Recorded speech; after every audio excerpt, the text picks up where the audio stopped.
Um, all right. So, as you all know, are um, your agents of Delta Green um, just started in what's called the program, known known as the program by other people within the program. I guess. Um, your mission, as it is today, is to go to a small town in Oregon called Calamity Falls, find a reclusive horror writer named Jack Knight, and take him in, dead or alive. Um, can we go ahead and introduce at least our character's name? Sure. I can go.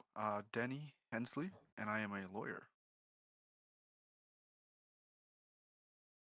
Haley? I am Janelle Linder, uh, Foreign Service Officer. Andy? My name is Harold McVicker, Special Operator, classified rank. Okay. Works. All right. So there's a Also, Kansas Karate Puncher.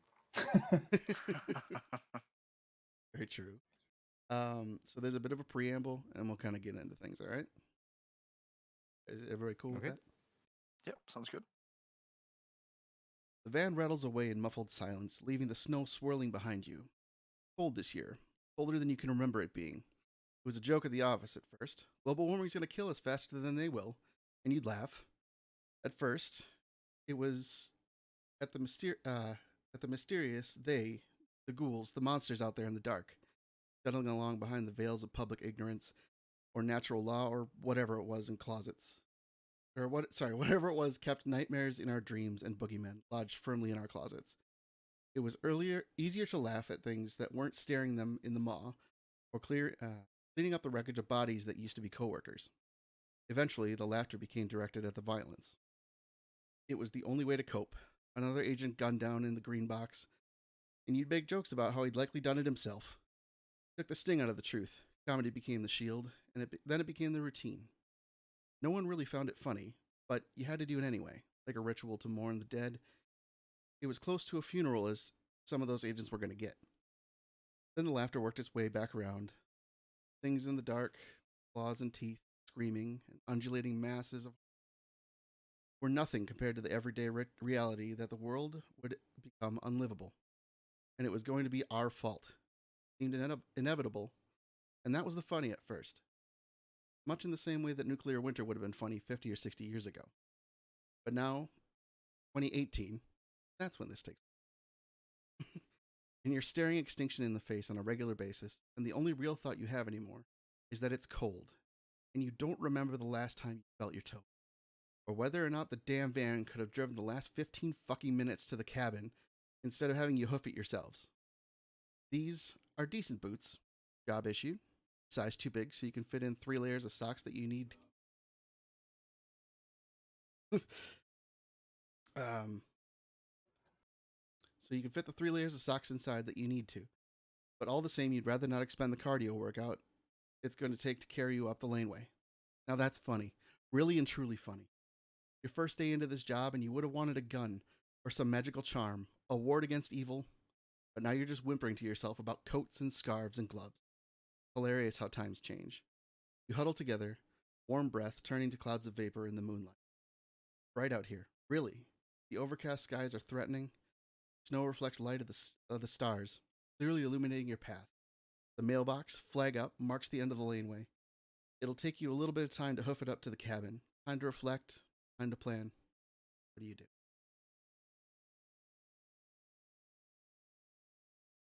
So, what do we know about this Jack Knight character?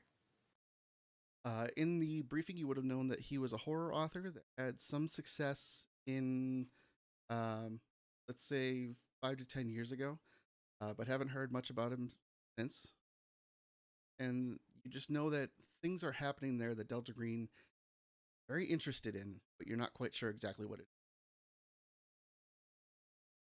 is.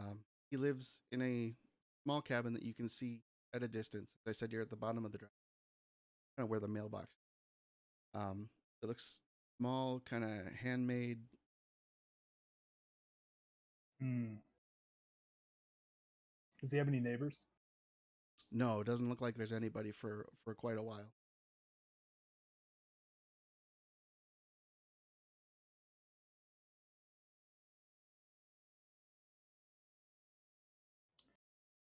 I mean, we've walked this far. We'll walk up and say hello. Maybe one of us should go around back. Yeah. Just in case. Okay. The walk up to the cabin is exactly as terrible as you were hoping it wouldn't be. By the time you arrive, things like stealth and tactics feel secondary to getting inside, getting this shit over with. Large snowdrift lines the makeshift walkway to the porch, like someone had shoveled the snow fairly recently. Judging by the size of the piles, it mostly snows deep here and quite regularly, which corroborates the awful slog you had up the laneway. Smoke pours steadily out of the chimney, but there's really just one way of ingress. Windows to the north and west sides are firmly shuttered and locked. The rusted nature of the metal door on the south side of the building is really your only way inside. It's a small building. Can't be more than one or two rooms inside. A decent deck and an overhang area are the only ornamentation to the face of it. The door itself is solid, but if you have to ram it, at least you could do it. The closer you get to the building, the more the whole thing seems like a waste. All for this one guy? What would you like to do? Single-story building. And which direction are we approaching from? You Probably would be south, if that's the door. yeah. Yep, you'd be approaching.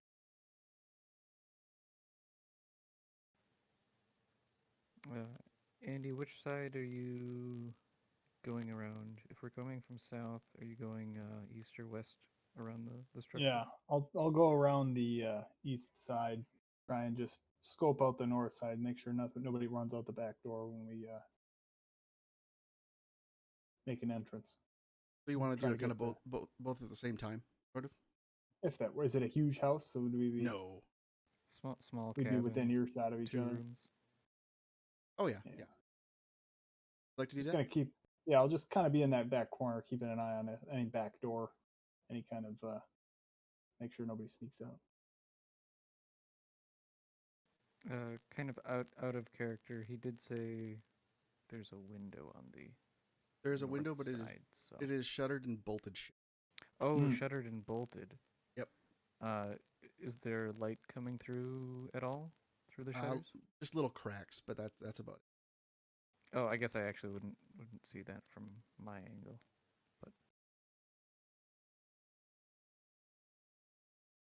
So but you Guess wanted to do Go up and knock, huh? you knock and nothing really happens. I pound on the door with the side of my fist then. You pound on the door, and about the third pound in, it just kind of creaks open by itself. Uh-oh. Ooh.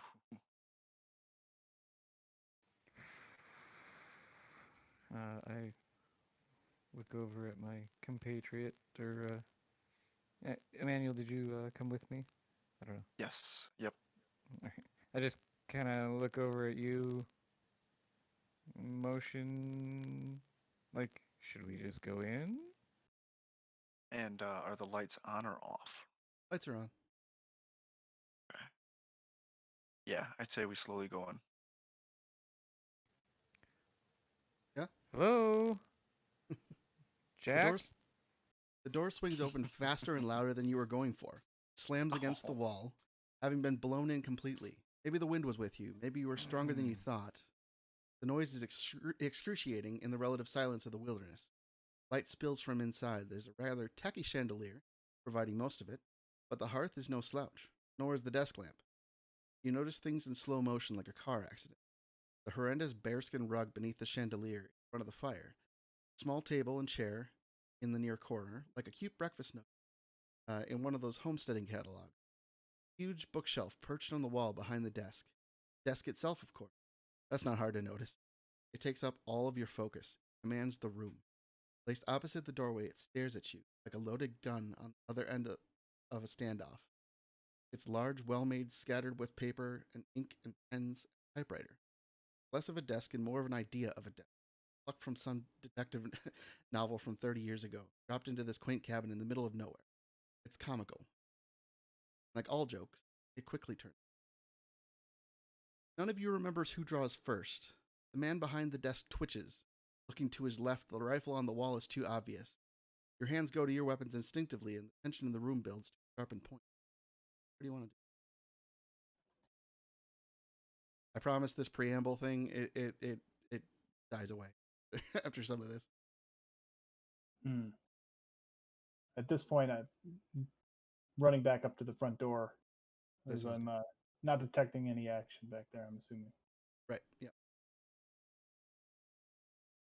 I think weapons, Sean. You probably want to ask questions.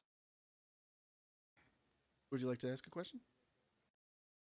Yes. Who is this gentleman? So probably like a name. Say whatever you want to say. What is your name, sir? He kind of ignores your question. Ooh. He kind of looks with a furrowed brow at you, and he says, "You're not supposed to be here yet." His voice gets kind of louder, and he says, "You're too early. You're always too early." And then he goes for the gun. And he says, "I never have time to finish." What would you like to do?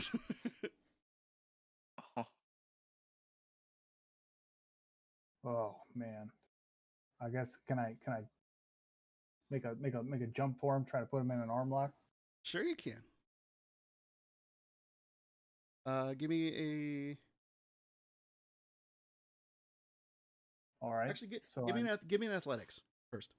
okay. So in order to do that, I go over to my athletics, which is a 30%. What does that say? 60. What's the number next to your athletics? 60. So you're trying to roll under 60. Ah, okay. And I'm using what, 100? Yep. Gotcha.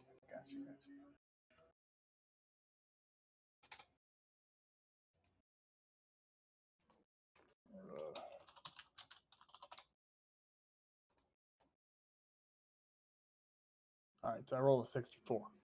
Okay. So as you jump at him, he kind of ducks out of the way for a second. He is now farther away from the gun, but you are on the floor. Would you other two like to do anything? Try to persuade him not to go for the weapon, or at least use it if he already went for it. You say what you want to say. We are not here to harm you. He seems to ignore that completely, and and say bullshit. And he starts to take a step over. Sorry, Andy, I need to remember what. Harold Takes a step over Harold towards the shotgun. Anybody want to do anything before he grabs this? I mean, as he's going for it, I'm going to be shouting his name firmly. You know, Jack. You know, like, don't do this. All right, he's picking up the gun. Okay, he's doing it. Yep. I guess we gotta draw weapons at this point. You already had your hand on your weapon, so.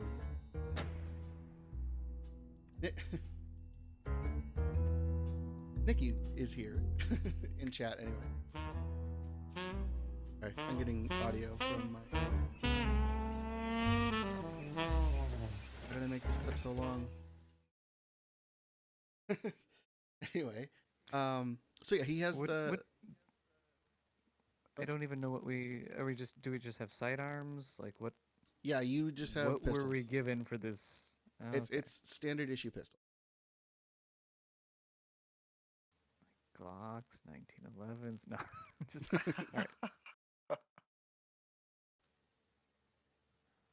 all right. Yeah, I'm gonna draw if he's going for a gun.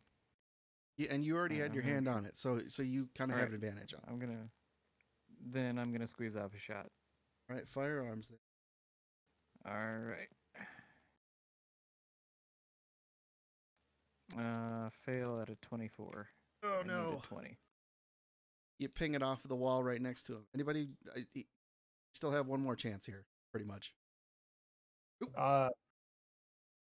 For I'm gonna hit him with a judo chop. Okay. You're close enough. I mean, you fell on the floor, but you're Sweep next the to leg. You're on the Yeah. ground. him. We Give do me. one of You're those, right next to him. Sweep the leg. like spinny maneuvers, where your legs kind of do like that weird axle, like two hands on a clock. Yeah. That unarmed combat then. 75 under Oh. 80. Jeez. All right, that works.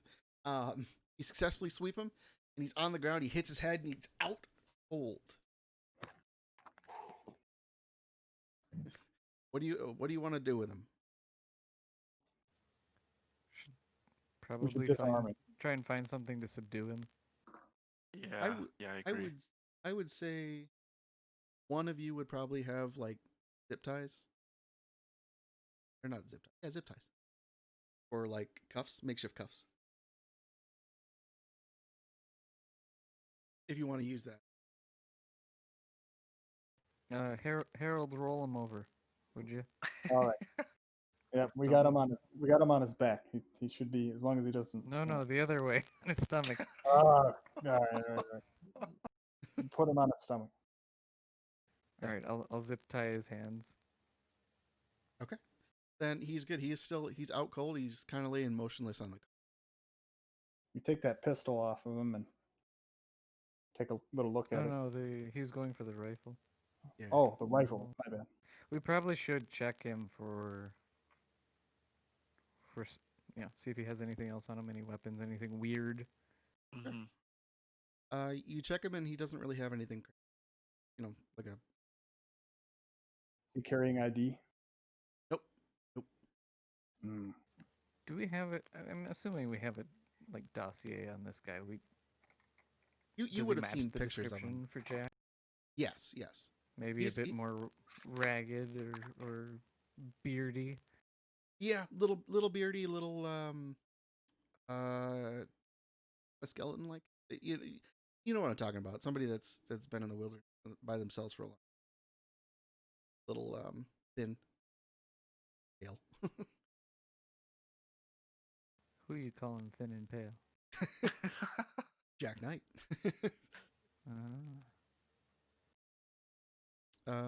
Yeah, he's what else? Okay, mission accomplished. Let's go home. We got him, boy. Let's bag him up. It's weird to me that I mean they wanted you here for a reason. Yeah, wait a minute. Yeah, I would say is he This- alone, or is there anyone else in the? How many rooms are there? We should clear the rest of rest of the Yeah. room. Would you like to, I don't know if anybody wrote down or anything. When you come in the room, I'll just read. There's a Okay. chandelier, there's a rug in the center. There's a small table and chair near the corner, kind of like a breakfast nook. And then a huge bookshelf perched on the wall next to or behind a desk. And the desk, gigantic. It has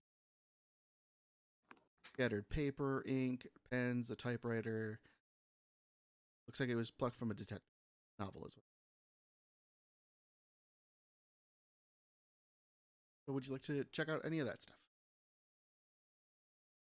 Take a peek at his notes. Okay. All work and no play. You looking at the papers on the desk? Yeah. The papers on the desk seem to be more letters. They're stern letters advising the nature of copyright law in the state. Received letters of rejection from several publishing companies, as well as statements of payment from the publishing company. Still sending royalties from Knight's earlier works. Do you want to look further? Seems pretty banal. We'll keep sifting through them. You keep going? Yeah. There are also letters of rejection. Letters are broad statements refusing Knight's newer works. Some are overly polite form letters, but those are at at more personalized talk about market saturation, Knight's works being too derivative. Letters from publishing companies that worked with him in the past are begging him to consider doing something novel outside of the horror genre. Hmm.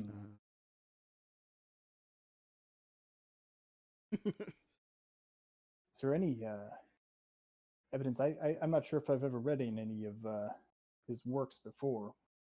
Any He's of got his to have works? some kind of manuscripts lying around here, right? There was. Hmm. Oh, I'm sorry. There's also a hallway in the back of the room. um, but what else would you? I think while he's checking out the desk, Hmm? I'm trying to understand the layout of the room. So we have one main entrance into, I'm assuming, the main room with the desk, the rug, the hearth Hmm? and whatnot. There's a hallway in the back. There is, yeah. Is there any other adjoining rooms, like a bedroom or anything like that, or is it just the hallway? Um, you don't see anything other than the Okay. no I'm other. gonna go that way. Okay. Where's the- Is it well lit back there? Or do I need to grab something? It's fairly well. It's a small place, so the hearth um of the fire, along with the chandelier, kind of lights up everything pretty well. Okay. I'm going to kind of peek around the corner, duck my Into the hallway. head around. Yep, and take a glance. The hallway's short, but it has a lot of things to say in that time. Unfortunately, all of them are vulgar. The dust would suggest that no one has cleaned it in a long. The carpet laying the length of it is scuffed and torn in so many places, and it barely sits evenly in the middle of the hallway anymore. There are 3 doors, equidistant from each other, only lighting coming from a light fixture in the wall, giving the entire place a gloomy look. Not very homey at all.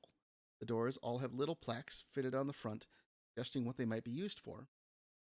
In order, they read kitchen, bathroom, and bedroom.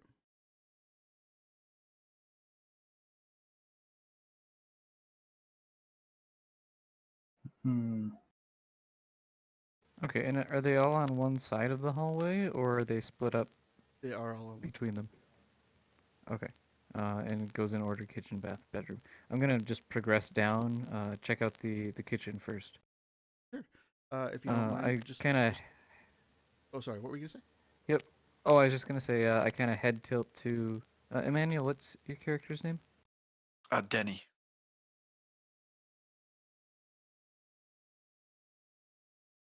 Okay. I kind of head jerk to Denny to follow me while Harold's looking through the desk, and I'm gonna go down. I want him to kind of tail me a little bit just in case. Okay. Which direction you guys going? Kitchen. Kitchen. So down the hallway. So you open the door, correct? Yep. Yes. Hand is kind of on sidearm, just in case. I'm sure we made a lot of freaking noise coming in, but you never know. Definitely. You totally did. This is beyond disgusting. Nominally, the features of the room include a sink, a drying rack, counter, a fridge, and an oven, but they clearly haven't been cleaned in a very long time. Dishes are piled in the sink and all kinds of film and mold growing from them. The door to the oven is completely busted and it sits slightly ajar, revealing a soot charred inside. All the cupboards are doorless and bare, leaving a very unlived in look. Only thing remotely fresh is a carving board, some kind of meat on it. Glancing at the fridge, you're not looking forward to opening that monster. Oh. What do you want to do?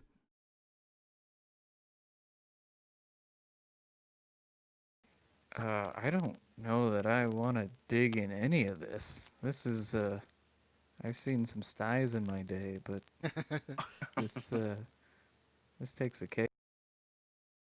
Okay. Manuel, you don't want to try anything? Um. What's in the oven?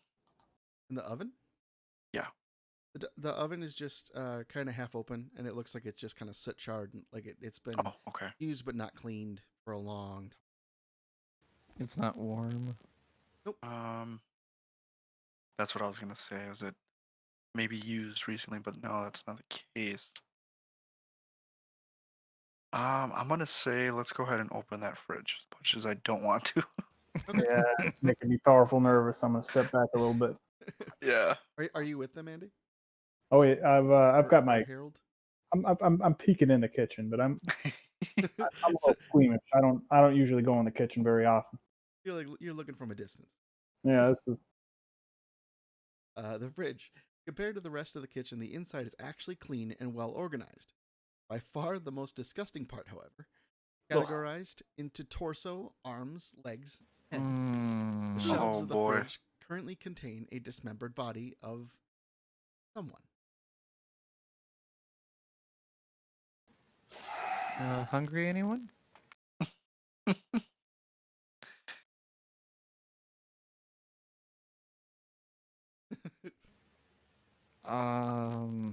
Can you describe? I can't believe I'm saying this. Can you describe the corpse in more detail, please? I Man, can. woman, eye color, I can. complexion. Male, female, yeah.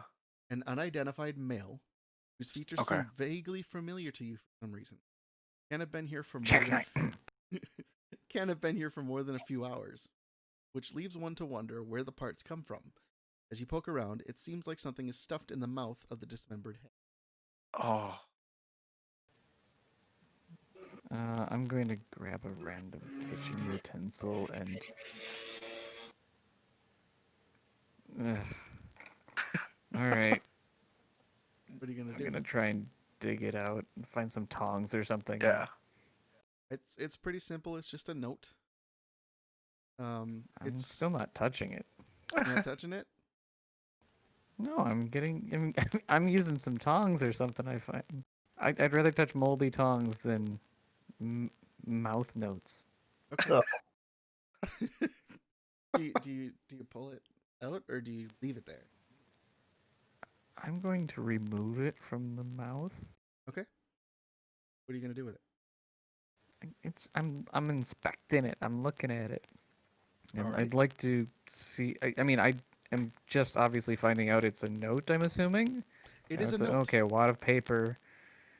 And well, what does it say? Is it a drawing? Is it a picture? Is it, typed out? Is it written?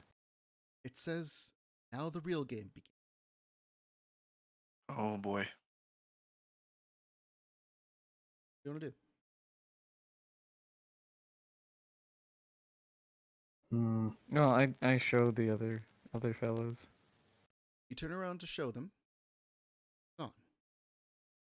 Oh no. Oh You no. seem to now be sitting at a cafe, Nope. What? Oh.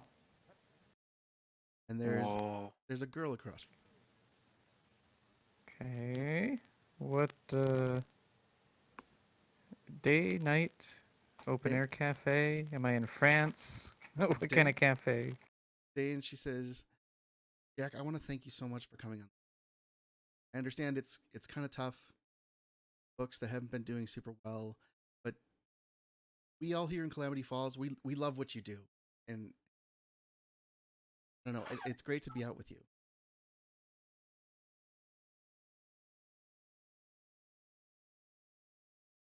Oh boy.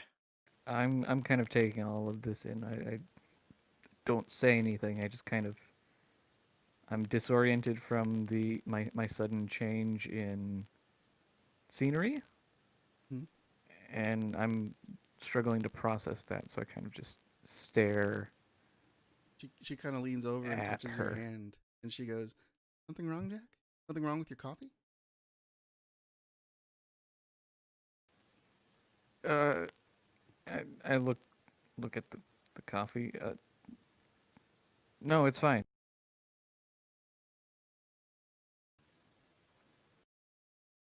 I realize that you haven't had a lot of time to get out.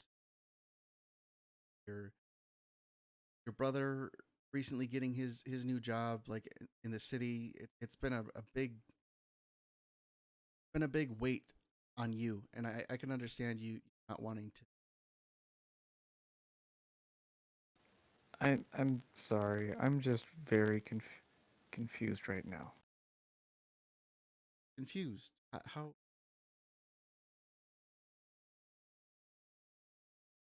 Just this, and I kind of motion to the surroundings, the environment. The cafe? Is it the wrong place? We can go somewhere else.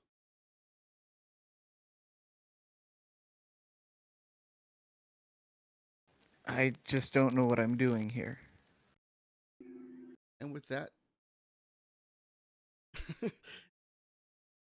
you kind of hear a voice that starts coming from everywhere and kind of nowhere in particular. So like it's like in a video game when you had almost a narrator narrating over what you're doing. No, no, no. This is wrong. This is wrong. How are you fucking this up?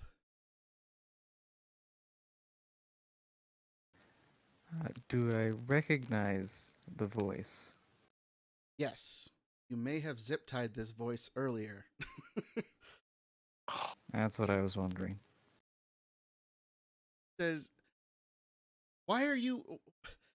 This is just not the way that this scene is supposed to act out. What the fuck are you doing?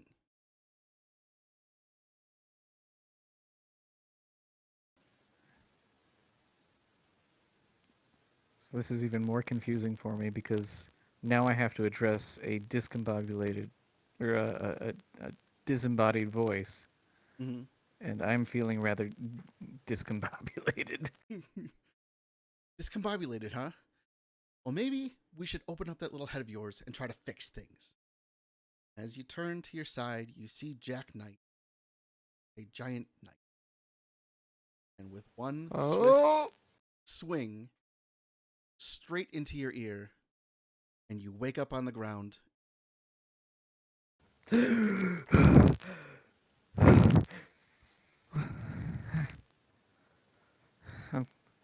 I look around.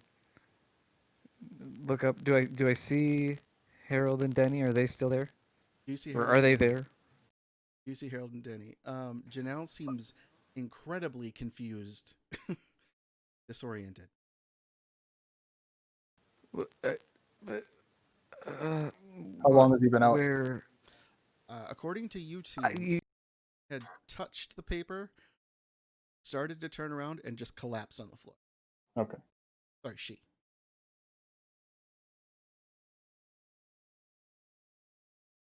what happened? You just took a look at that paper and you just passed out.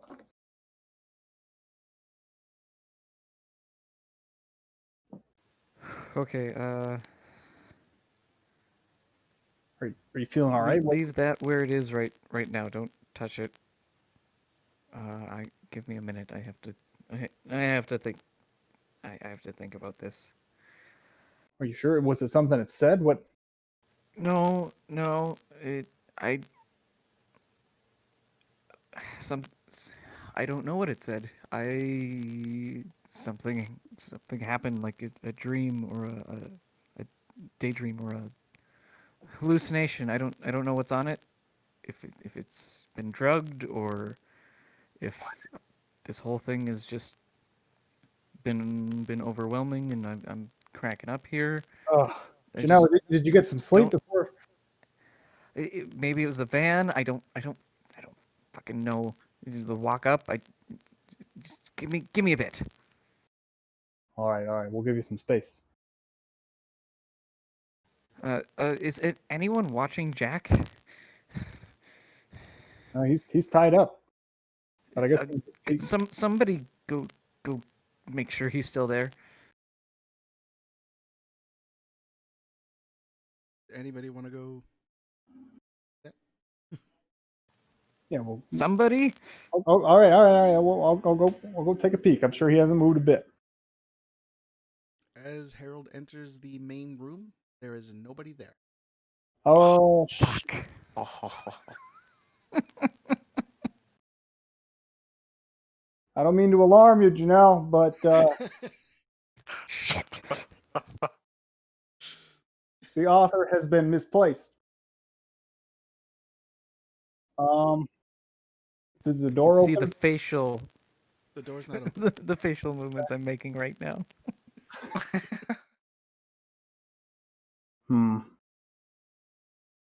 What about that window? Window is still locked and bolted. They're bolted from the outside. Yeah. Maybe check for footprints. I mean, I know we'll see some ours coming up to the door, but see if any are moving away. Would you like to go do that?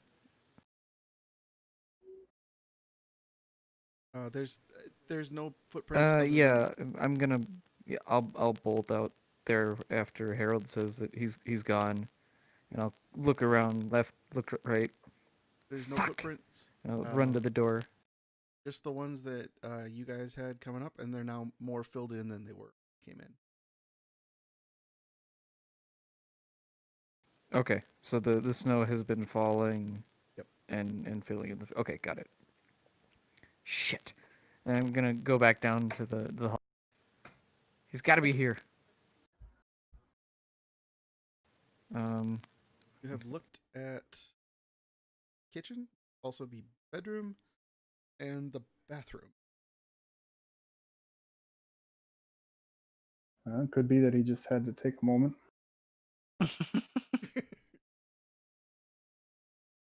I'm gonna go take a peek in the bathroom real quick. Yeah, he might need to wipe. He might need some extra hands. Okay, is the bathroom door is closed? It's closed, yeah. There's no light from underneath? Nope. Okay.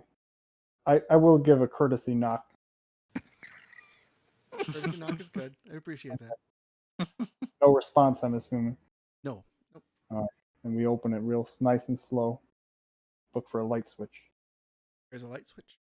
Oh, good. This room is as unappealing as the rest of the house, yet more so. Contains the standard sink, medicine cabinet, toilet, and bathtub. The entire place looks like it could have seen better days, in stark contrast to the rather well-kept nature of the front of the cabin. The sink and the toilet don't look too bad, but the bathtub is nightmarish. Thick blackish brown stains coat the entirety of the inside and spill out onto the floor. Can't imagine anybody's used it for bathing in quite some time. That's not pleasant. No. And doesn't seem to be anybody in here, as far as I can tell. What are the brown stains? If I inspect those, what am I getting out of that? It's the ichor covering the bathtub is disgusting. It's dried now, but you get the idea that it was rather greasy or oily. There's a familiar coppery smell to it. Can't help but assume the worst. Curiously, the drain seems clogged with some sort of foreign object. Oh god, oh. it's a finger or something. Welcome back, Riley. Okay. Would you like to further inspect? Shoot. Is there anything maybe in the cupboards that I could maybe grab that with without touching it? We can open I the pass him my tongs. Yeah. cupboard. Do you want to open Yeah, the cupboard? Yeah. Does he have like one of those pair of latex bathroom gloves or something? Says daily use items make their appearance here. Headache medicine, shaving cream, razors, and a key. Label states that it's only for emergency. We're gonna grab that for sure. Okay. Sure, there could be gloves. Cool. All right. We're gonna put those on and pull out whatever's in this drain. Okay. It takes some effort to wrench it free, but there's a meat hook buried in the drain. Oh. It's rusted, but the ichor on it is fresher than what's dried in the tub. Something stuck to it, rolled up, and speared by the hook. Take a closer look. It turns out to Take be a look. It's in a book. Thinking Creepy about horror shit. It turns out to be ichor-covered paper, possibly something related to vellum. There's writing etched onto it like it was done by a series of jabs or scratches with a blade. It seems to tell a fragment of a larger story told in a very clinical account of a terminal and sudden onset cancer. Oh, sounds like he was writing about some real depressing material here.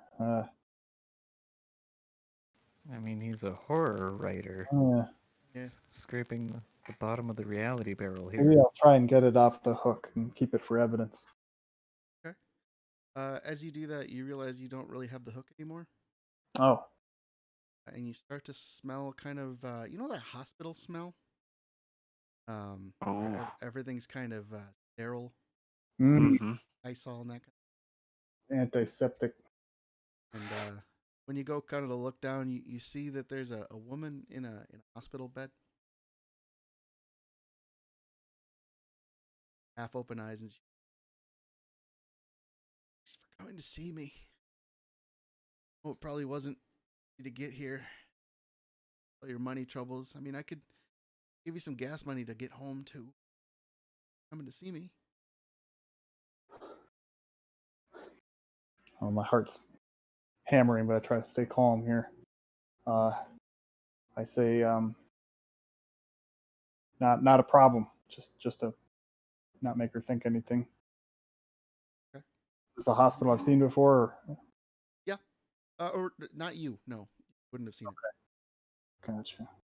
And who is this person? Do I know them? You don't know her at all. No. I look down at like my hands or my feet. Do I? What do I? Does that freak me out at all?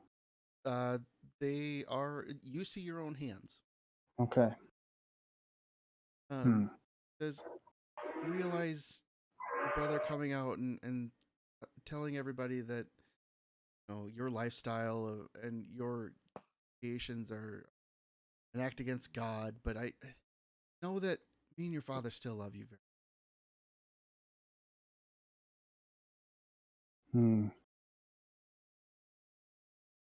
I try to force out the canned response of I love you too, even though I probably don't mean it because I don't know who this is.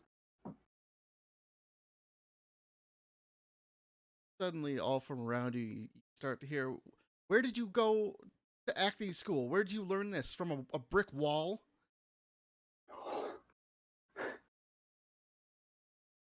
Come on, I never would have accepted gas money. What is this shit?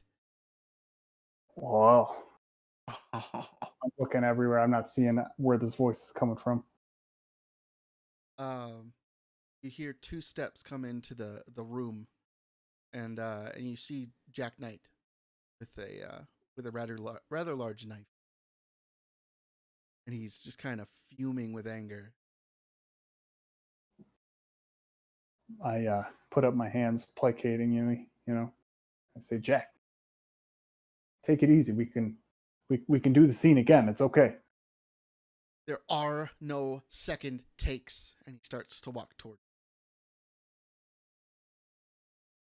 I try to mentally prepare myself to disarm a man armed with a knife. Okay. He gets pretty close. He's kind of rearing back with the knife. Do you want to do anything? This is usually a lose-lose situation. I'm prepared to lose a finger. Okay. So you're just trying to kind of block. Yeah, I'm gonna try and do whatever a trained person does when they're attacked by a knife. Okay. gonna try and disarm him if possible. Okay. Well, the knife comes down, and you try to block it, but it seems like his strength is just otherworldly, and just pushes your hand completely out of the way, and you feel the knife sink right into your shoulder, and you wake up on the floor in the bathroom. Oh, not again. Do you normally pass out in bathrooms? No, sir. I shout. for help. Shout for help. Okay.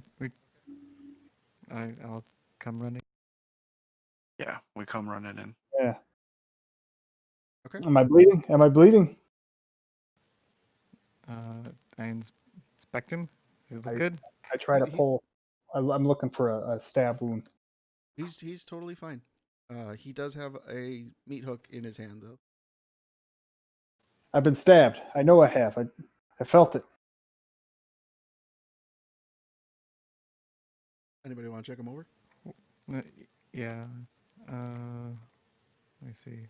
Oh, I don't know. I have 0 medicine, but I mean, I'm assuming I can at least look for red stains. Yes, you can totally look for red. Yeah, I'll give him a once over, I guess. Yeah. You don't see anything wrong with him, other than he's shaking. Whatever just happened. Are you okay? You want to put that oh, like I know what you did last summer hook down? Oh, I forgot I was holding that. Yeah, no problem. I You're just making kind me a of little lost track of nervous. where I was for a second. Is that what happened to you? I nod.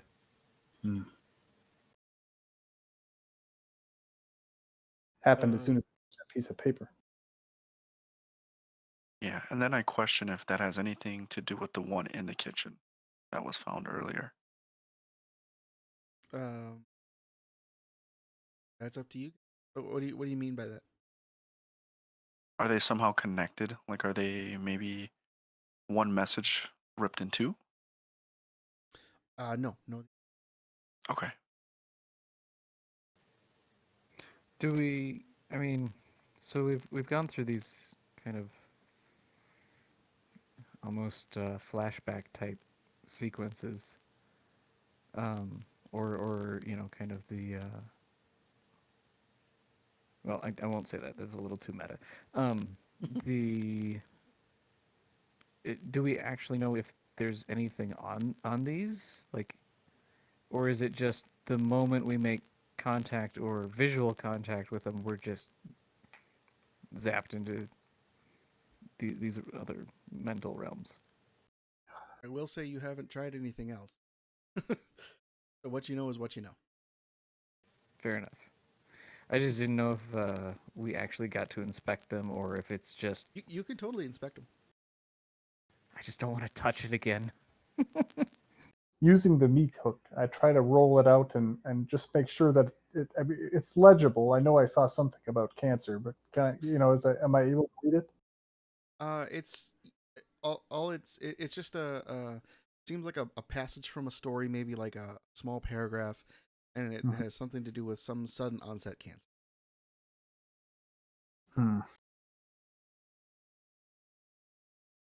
Interesting.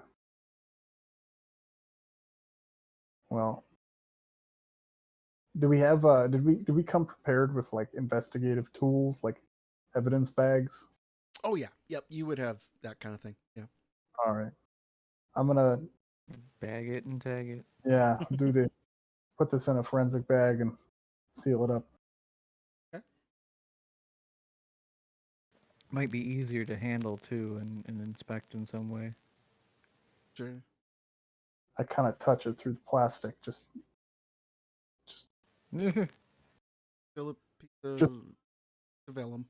just baffled at what happened, but I just think we should probably check the rest of the house. And before that, to try to make some sense of what's happening, as two people now have been kind of taken out of place and knocked to the ground, I'm going to go to the kitchen and inspect that note. That note. Mm-hmm.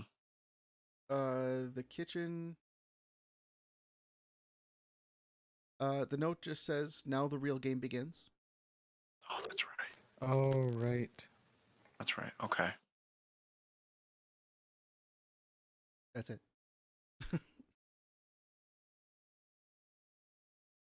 So strange. Get the impression he was either writing about his own life or maybe he was drawing his inspiration from it, but seemed like he was, seemed like I had become Jack for a little while, or maybe what he wanted Jack to be. I'm talking to Janelle here, asking about their experience. So I have a whole 10% in occult. How much knowledge does that kind of translate to? Not much. Yeah, I'm just trying to get a feel for it. Like, do I know stuff beyond horror movies, or is that kind of just probably closer to my point of reference is, Probably pop culture? heard very few like urban legends kind of things. That's about as far as you go. Don't hold hard. Okay. Well, it's almost like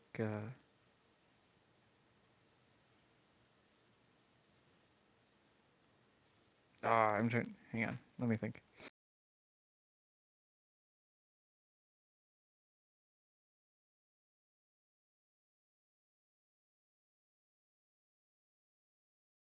Well, now let's think. Anybody want to do anything else? Yeah, I'm going to cautiously go back into the hallway and somewhat make my way to the last room that needs to be inspected, which I believe is the bedroom.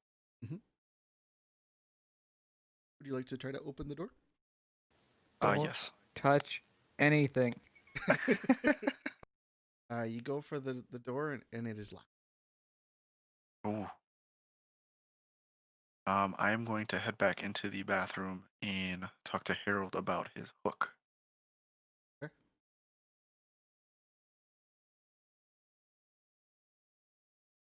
Oh, so the Yeah, feel free to not Talk just like- narrate, but yeah, Talk like how you know. acting. Yeah. Gotcha. So I went to inspect the bedroom door down the hall, but it is locked. I'm wondering if we can get it opened, maybe with that hook. I've got something better for you. I pull out the key out of my pocket that says "for emergencies only." Oh. I forgot about this because I passed out.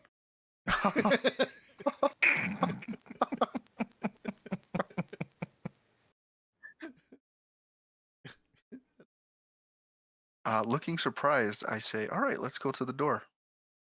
Okay. And we use the key, or we try to use the key. Yeah. That's a great. Yeah. Turn the key. I'm gonna cover their 6 down the hallway. Okay. You turn the key and the door clicks open. A small, cramped room, barely more than 2 broom closets put together. The bed here, of course, a small nightstand. Covers are disturbed, suggesting that this bed at least use for what it's intended. Really, the oddest thing here is that there are pages and pages of papers nailed to the wall. Okay. I am going to look under the bed. That seems important.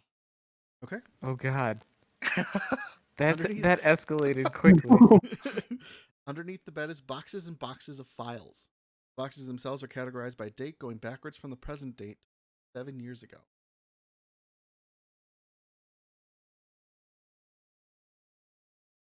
Oh boy. Yeah, let's look at them. Okay. Files seem to be accounts of exploration of 2 rooms inside the cabin, neither of which you've seen, which there doesn't appear to be a physical space for. The accounts mostly mention the library and the stories contained inside. Some of them are gruesome, but mostly mundane. The books appear to be only biographies, which Knight was reading through and keeping notes on.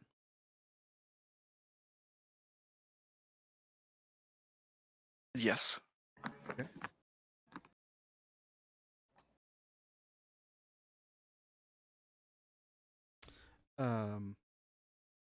Most of the books are uninteresting to Knight, but a few seem to be biographies of serial killers. As he describes the lives of people the books are written about, you can't help but notice the similarities to some of his recently published works. Was he copying the lives of horrific serial killers? I'll have to dig further to be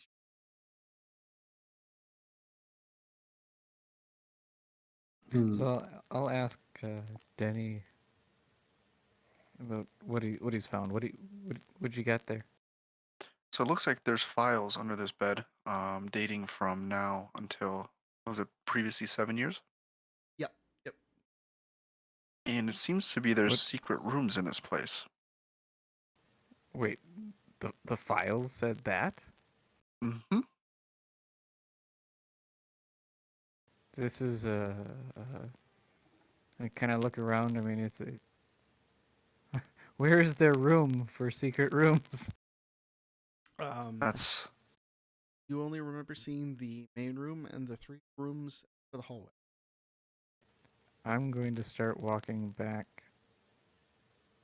oh, what about the out the wasn't there a hallway. carpet at the front room there? The carp. Oh, the bare rug. Possibly You mean? something underneath it?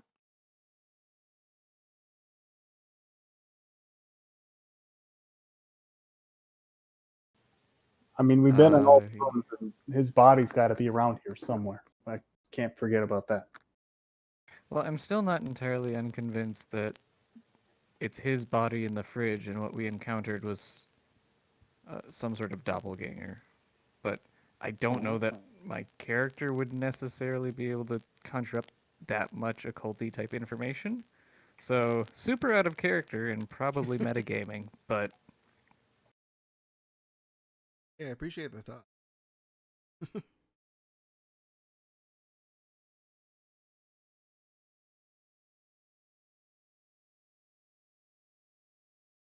Well, I mean, I'm going to be moving towards the main room that we entered in through anyways.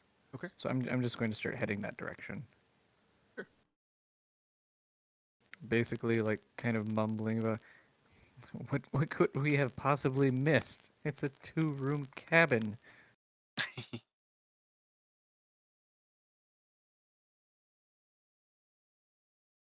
So you've Hmm. made it to the main room.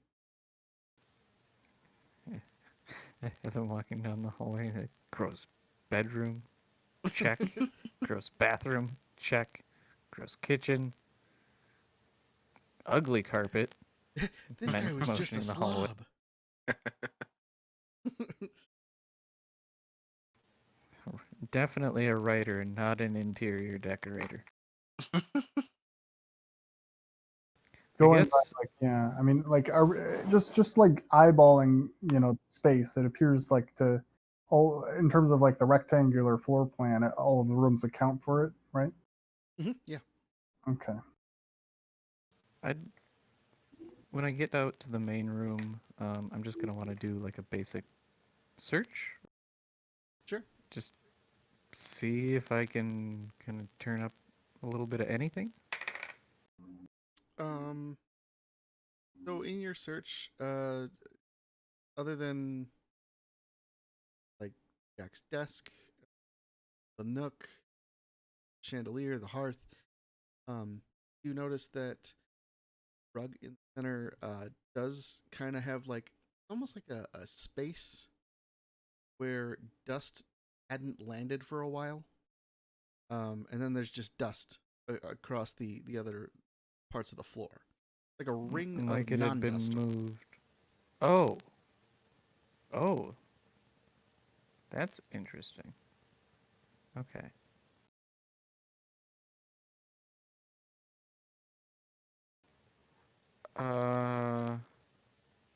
Shit, I don't like this.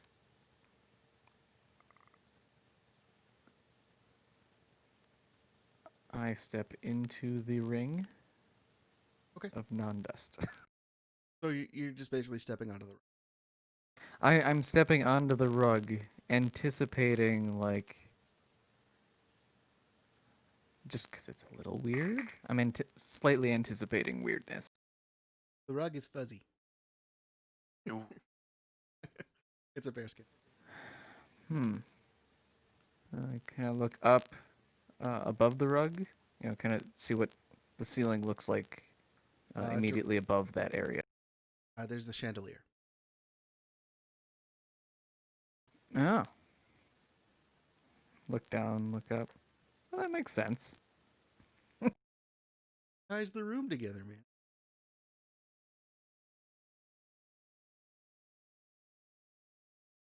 Big Lebowski.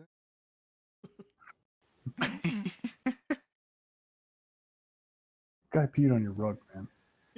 I made a Lebowski reference this morning too, at work. Funny. The room together.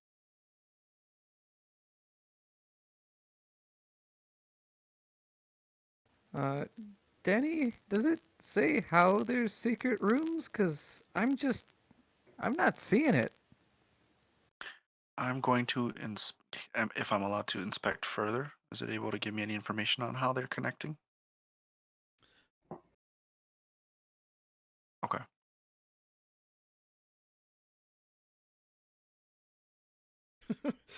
um.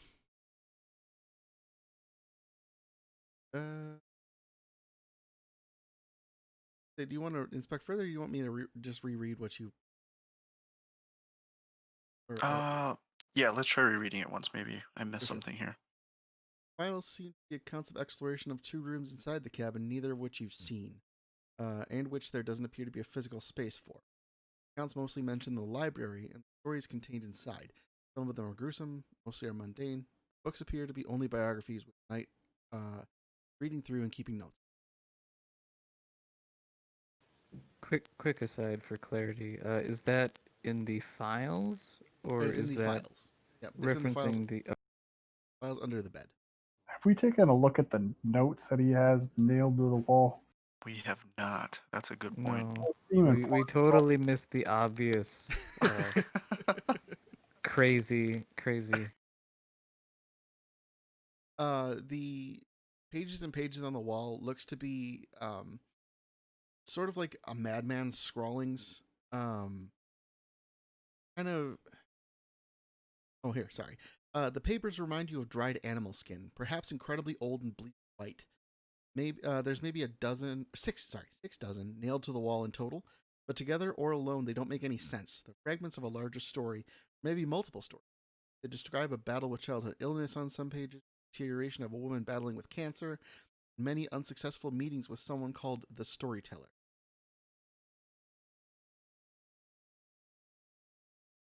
I'm going to say, looking at Janelle, or shouting, because I think we're in 2 separate rooms, there is no way that really sticks out as to how these are connected to the certain rooms that were mentioned. Sure.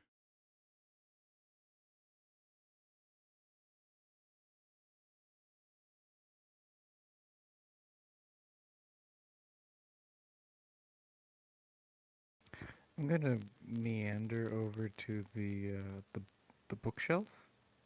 Okay. In the main room, I think that was there. Yep. There's a bookshelf and Jen's desk. I'm just gonna look at the titles, or just kind of inspect that area. Books seem to be mostly horror novels, books on law, and a few pseudoscientific books on time and the nature of the universe. Care to investigate?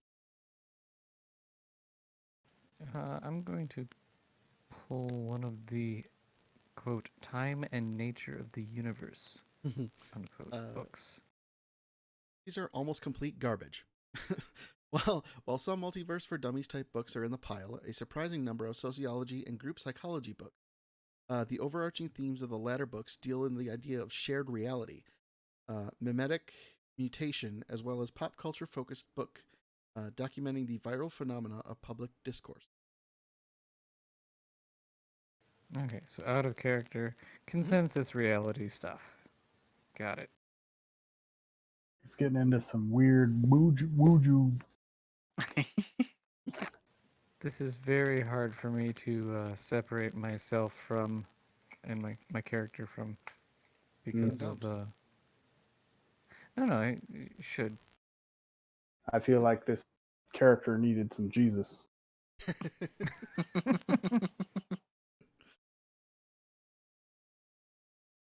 For science, I feel compelled So to touch one of the lots pieces. of for dummy stuff. Otherwise, it gets like super fluffy bunny stuff. Harold, what were you saying there?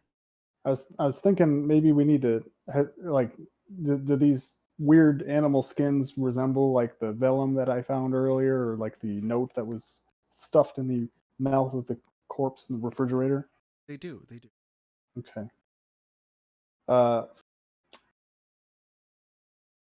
I'm wondering if maybe we could try to just prove the theory that when we touch these things, it interacts with our brains in some way.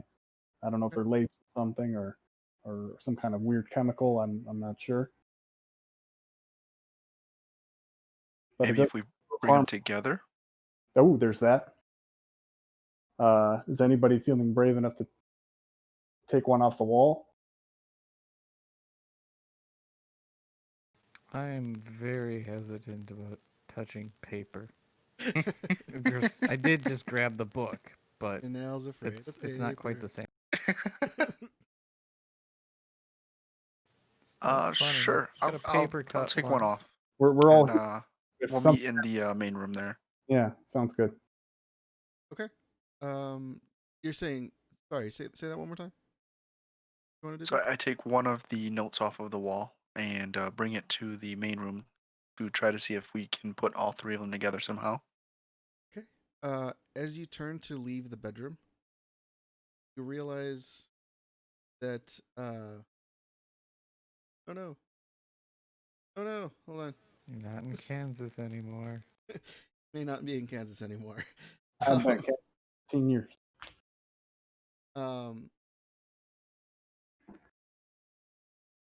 You're in a room with an older man and an older woman. They look to be together. And they're just like, Jack, I realize that you've always kind of been at odds with your brother. But isn't it time? I mean, you're both adults. Why don't you just bury the hatchet and get on with your lives?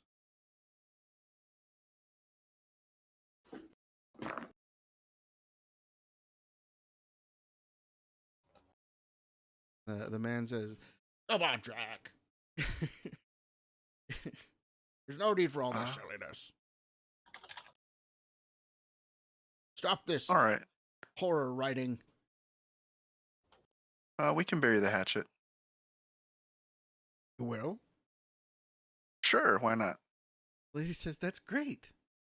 We can call up Garrett and we can get him down here. It'd be great." Sounds good. Let's do it. Oh, thank God! I was so happy.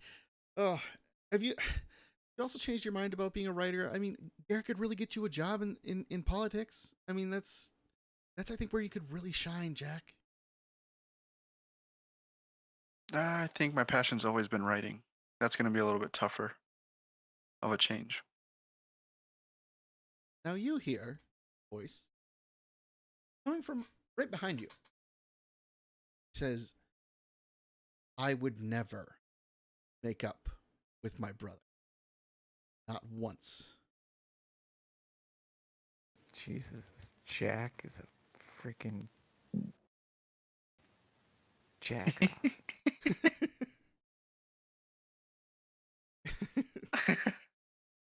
Why the fuck do you think I would ever do that?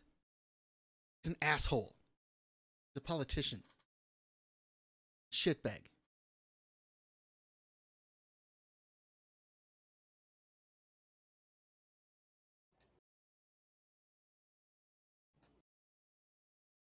I think that through context, it seemed that would be the way to go. No, no, no, no, no. Feel a hand on your shoulder start to turn you around. See Jack with a wild look in his eye and a meat hook in his hand. swings the meat hook straight under your ribs. As you go down to the ground, you notice that he's dragging you. Dragging you. Out of this room. Suddenly, you're looking up as he's dragging you through a cabin, throws you out the door into a snowbank. You realize that this is the same snowbank that was right outside of the house. And then you wake up in the bedroom.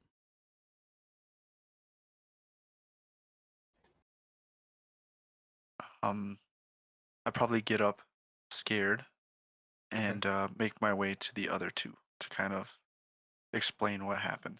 Okay.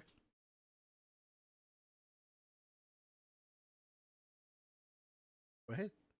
Oh.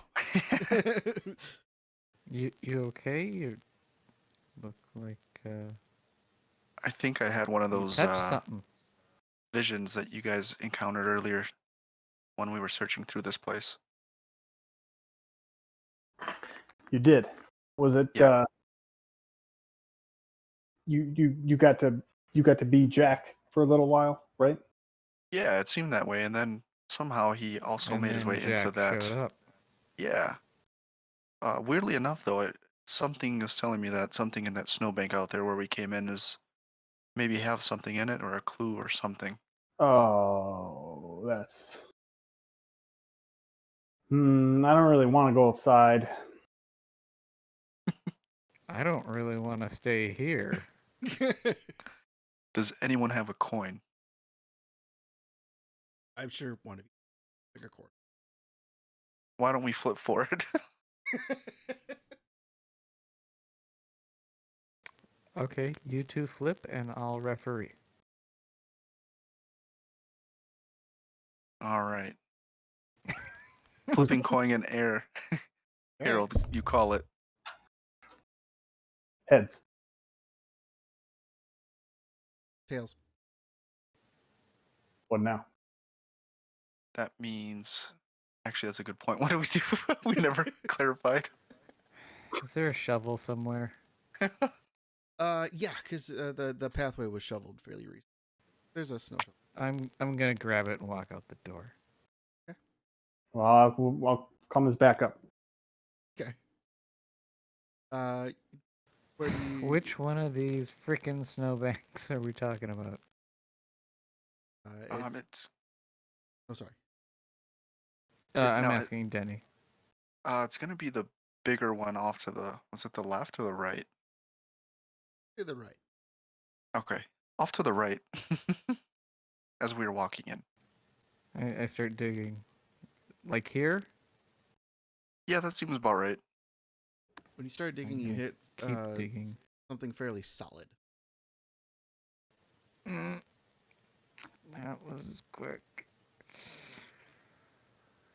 All right, I'm gonna kind of scrape with the shovel and not push in, but just try and remove surface level stuff and see what we uncover. When you scrape away some of the snow that's there, what looks to be kind of a big block of ice, and within that ice, you do see a hand.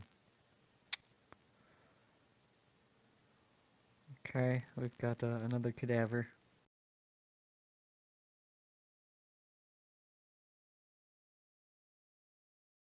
I Zip guess tie? I'm gonna have to keep digging. I mean, got to get some more information about who this second body is. I'm gonna take out my cell phone Oh and turn shit! the lantern on for you so you can see.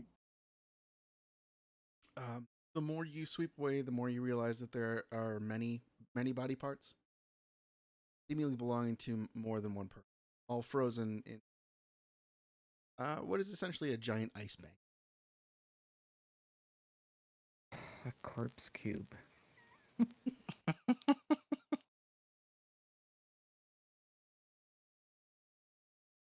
Uh, The I think back to the body in the fridge. Does it look more familiar now in my memory than when I first saw it? Do I have any more No, indication? no. It's Okay. it's dark and the ice obscures. No, I'm thinking to the corpse in the fridge. Yeah. Was that also dark? I'm assuming. Okay, then the bulb went out. All right.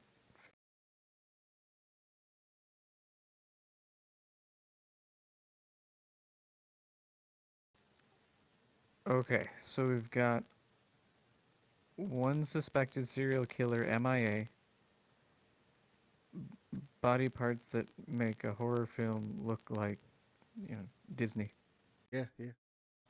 And this is kind of my monologue. Like, and three hallucinating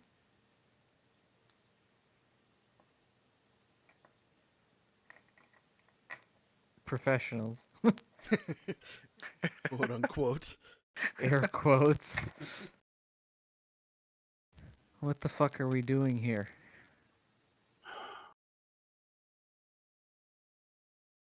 This is not just a simple, like, This is not. dead or alive apprehend mission. These bodies had to have belonged to someone. I'm Huh, compelled. I hope that's somebody's hand.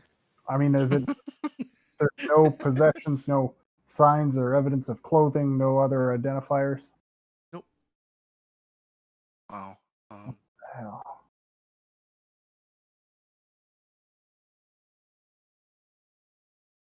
It's Did we getting see cold. anything in the I'm house going back in. to, Say that again? break? Did we see anything in the house that could be used to disassemble a human in this way? Any tools? Other than the meat hook, no. Okay, there was that. But that's, Yeah, that's more stabby murder weapon than it is actual, like, hack I feel like off some hands type of thing. somebody who does something like this would have had a tool shed at some kind of work area. Yeah, I guess, is there any other outbuildings, outhouse, or There are not. I mean, I guess there was a bathroom. Okay.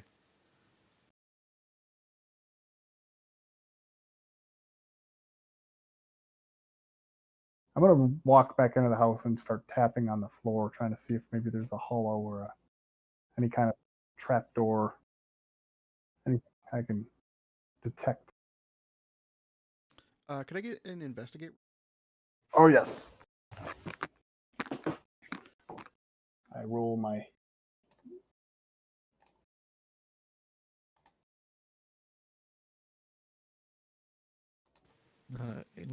Is it listed as investigate, or is it search, or... Okay. I'm just trying to locate the... Would be search. Search. Well, I have a search of 20. Okay. And I rolled a 77. Okay. You have somehow ended up in the bedroom. Laying on Jack's bed. Oh no. Oh. The whole house is covered in floor. You're very confident with that. I assume that the other two saw him go inside and just start looking at the floor randomly. Yeah. I'll just follow, I guess. I'll stab the shovel into what is hopefully a non-body part containing part of the snowbank, and follow in. Okay. Yeah, I totally whiff my own search check also. We're at like 56. You you don't quite end up in a room you're not quite sure where you were, but you don't find.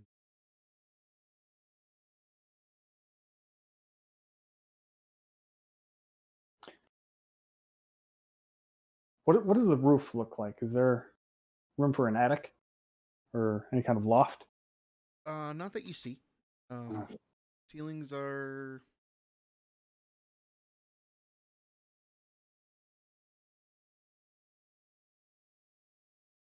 Yeah. Yeah, give or it's take. kind of the same way through.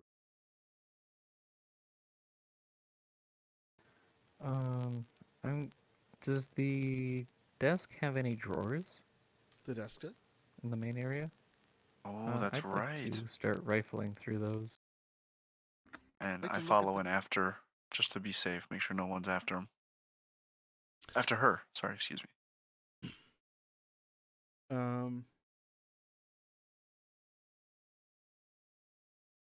Continually referencing investigation. The contents of the desk include mundane things like a letter opener and a stapler, along with pens and erasers, stamps and envelopes, and Is it red? no, it is. At first Uh-huh. glance, a lot of this looks worthless. Can I please get an investigation or a search roll from? Okay, I will search then. Unless there's. Yeah, they don't really. There is no investigation, so yeah. We are at. Ooh, I think I might have hit target. We're at 16. Target Hell was yeah. 20. Hell yeah, Nice. you did. Upon further investigation, one drawer is shallower than it should suggest. Feeling around, you find a secret panel. Oh, Ooh. Within Okay. this secret panel, tucked inside the secret panel is a small book detailing the repair of books and other papers that would have been damaged or defaced, along with a key and a woodworking kit. A key and a woodworking kit. And a book that talks about how to fix papers and or books. Book repair book. It's a little meta. Does the book repair book appear as though it is in need of repair? No. It appears like it's been picked up and put down a few times. Not, nothing ragged or anything. Okay. Woodworking kit. A very basic kit made for simple carvings and engravings. Okay. A laser.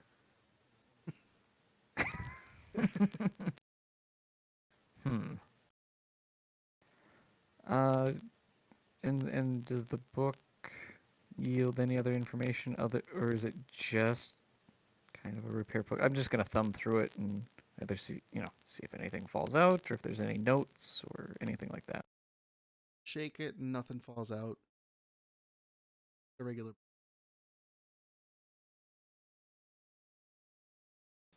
Well, I found something. I can't understand why these are so precious to hide away, though. There's a drawer here with a false bottom, and this was inside, or these were inside, and I display the items for the other two. What were those items again? Just So there's a key, a small book that details, book repair, paper repair, restoration, stuff like that, and then a wood carving kit. wood carving. Do we see any decorative items that he might have carved? Nope, nothing that you see. Not around the main. We've got a whittle riddle. A whittle wider. Does the key look anything like the bedroom key that we found earlier? It does in one way, in the fact that it has a label on it as well. Oh, And jeez. Okay. It is labeled attic. Oh. Is there? Okay. Here's my question. Are there any other locks other than the one on the bedroom door? Not that you've seen so far. I'm going to take the key, walk over to the bedroom. I'm going to close the door. I guess, what type of lock is it? Is it like something you lock and then close it, or do you have to only lock it with the You have to. It has to be locked when it's closed. Okay, I'm going to lock it from the inside of the room and then step outside of the room, close the door. That And- just causes the mechanism to just kind of stuck. Can Wait, who- sorry. who How has the how other? are you locking this? Okay, good question. Okay, so my question is, what type of lock is it? Is it that you have to? It has a key on both sides, where you have to use the key to lock the door, or does it Yes. have like a little turn? It'll have Okay. a key slot on both sides. Okay, okay. Um, uh, can I get the other the bedroom key? Who's got the bedroom key? That would be Harold, I believe. Yeah, I got that right here. I kind of wave my fingers, my hand, or like, gimme. All right. Easy. So Very, I very unprofessional motion. Caliber. Caliber. I'm excited. I've got an idea. So I'm going to shut the door, lock it with the key that we used to originally unlock the bedroom. So lock it with the bedroom key. And I'm going to give it back to Harold. Okay. And then I'm going to take the key that I found, insert it into the lock, and see if it turns. It fits in but does not turn. Shit.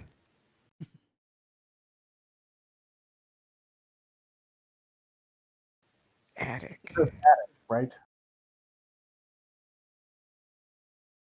I grabbed the shovel. Shovel. Yeah. Okay. One that we used on the snow. Okay. And I start banging it onto the ceiling. And I yell, Jack!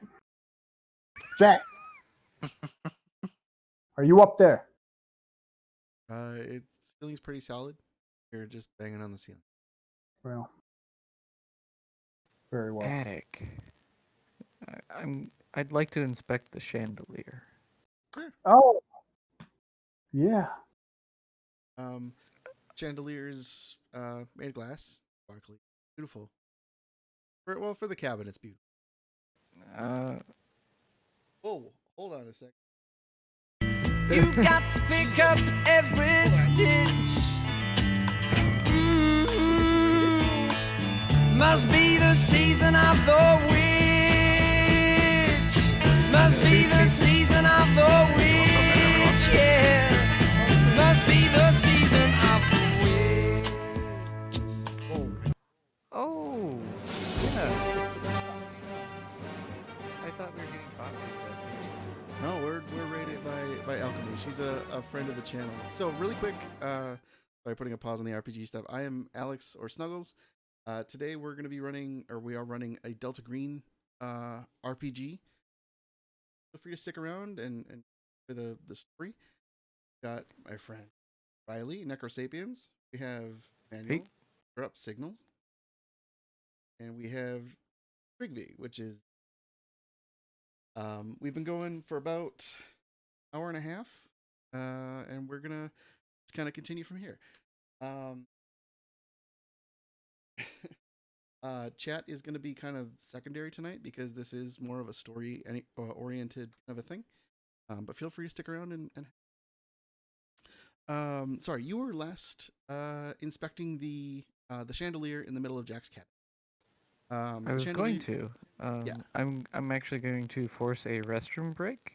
Okay, And that then is that's totally okay. and then come back. And I don't know if we want to like give a brief synopsis too for I can totally came into chat too. Just a quick summary. Yeah, All right. absolutely. BRB. Thanks, Mew, for the follow. Thanks, Internal Servers, for the follow. Thank you very much. And Yellnats, thanks for the subscription, man. I appreciate it. Thanks for welcoming in again. So really quick, our three investigators, our intrepid investigators, were called out to a cabin in the middle of Oregon to capture and take in, dead or alive, this horror author, Jack Knight. The idea being that he's been up to some shady shit and and that's all they've really been told. Once they got to the cabin, they walked on up to it, burst in, and Jack was sitting behind a table, went for his gun, realizing who he was kind of going up against.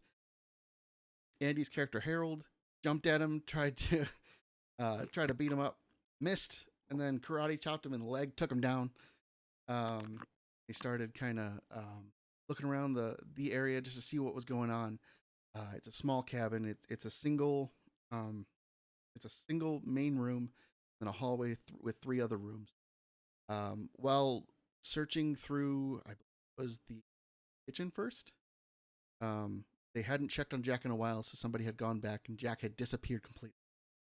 After not being able to find Jack in any of the rooms that they'd already gone into, checked through things in the kitchen, finding a dismembered body in the fridge, categorized by torso, arms, legs, and head.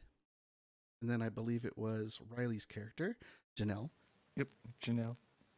Found a piece of paper inside of the head. Yeah, you got it, right? You're audible. Found a piece of paper in the head, and that sort of took him into a sequence where he was Jack Knight, and kind of reliving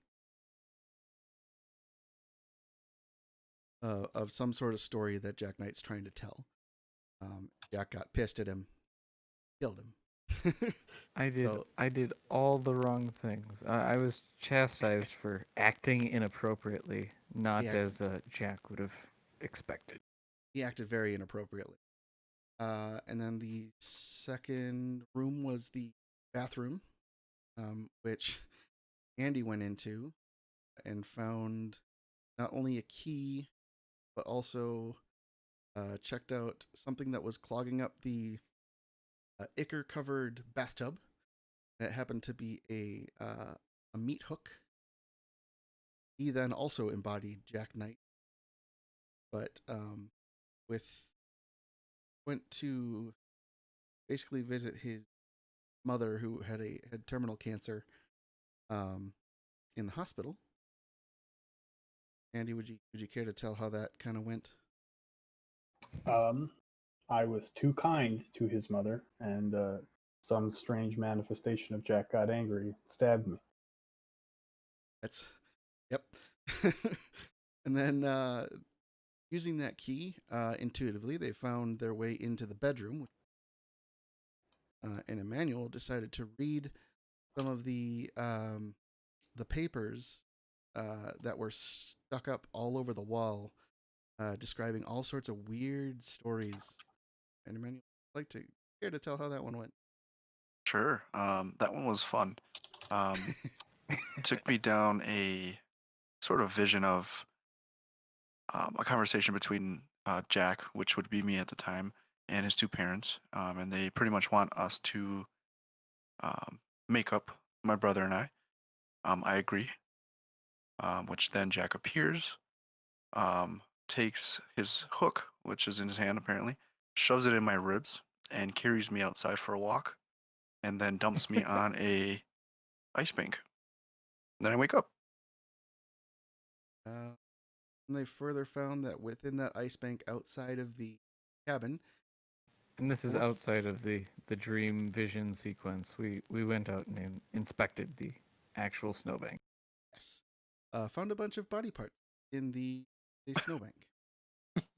And they have since gone inside and are now looking at the chandelier in the middle of the cabin. Correct? I want to swing from the chandelier. Correct. The chandelier. Yeah, the chandelier. Oh man. I would also like to just take a moment to thank Alchemy for rating. I really appreciate it. Hope some of you enjoy this. This is sort of an unorthodox stream. Hope to do more. So yeah, like I said, you looked at the chandelier. It's a sparkly thing. It's probably the prettiest thing in the cabin. Everything else is kind of eh. But there's nothing. The bear rug ties the room together. Right. Um, Like, It- is it? Can you describe the chandelier again? Because I'm trying to get. Like, is it like a crystal chandelier? Is it like it's like wrought iron? What are we kind of like a mini crystal chandelier, so as to like in reflect light. in a 2-room cabin It's a little one. out It's in the like middle of nowhere? it's It's a like little maybe weird though. it's maybe like a foot across. Okay. I'm going to roll to inspect it a little bit better. Okay. 26. I'm gonna miss my mark of 20. It is You have to roll under, by the way, Jack. correct. We're rolling for each stat. You're trying to roll under whatever your stat number. Get a success. You literally just see it's just lighting up the room. It's not anything. That I can tell. No. All right. Yeah, there's no keyway No, nope. in the centerpiece or any. No. Okay.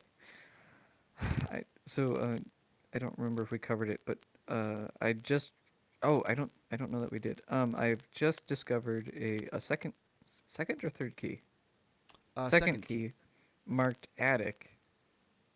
In a false bottom drawer in the desk in the main area, along with a book on basically book repair and a small wood carving set. But I was most interested in the key, so I was looking upwards, trying to figure out where the heck this thing goes.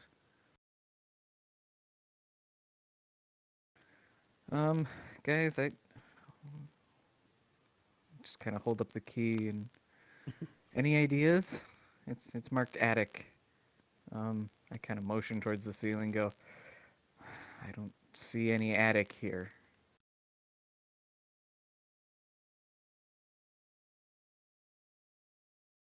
Can I get a luck roll from somebody? Basically, over under 50. Oh yeah. Anybody just roll it and Sure. you call it before you roll. So do you want it to go over or under 50?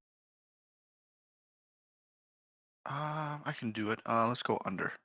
So you're Oh, I should have went the other way. I got 108. what? Wait, no. 108. You That can't doesn't. go over. Oh, hang on. I think I did that wrong. Yeah, 81. Yep, 81. Sorry about that. Can I get everybody to roll? I'm going over. Okay. 34. Oh no. Riley?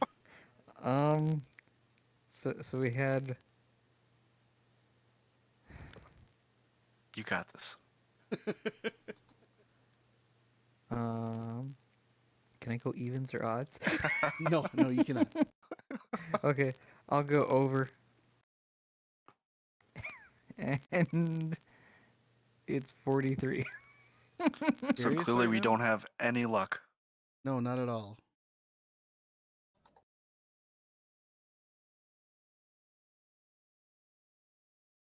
I'm going to climb on the roof.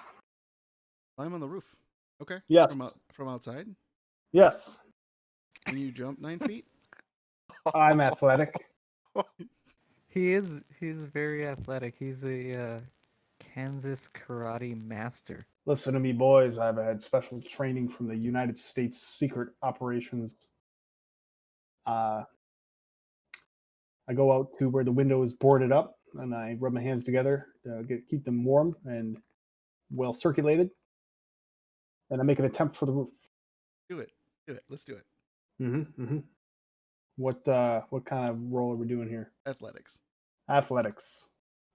Yes. All right. I thought you had like a 30 in athletics. No. I have a 60 in athletics, Oh man. and I rolled a 41. Hey, nice. Well, Nice.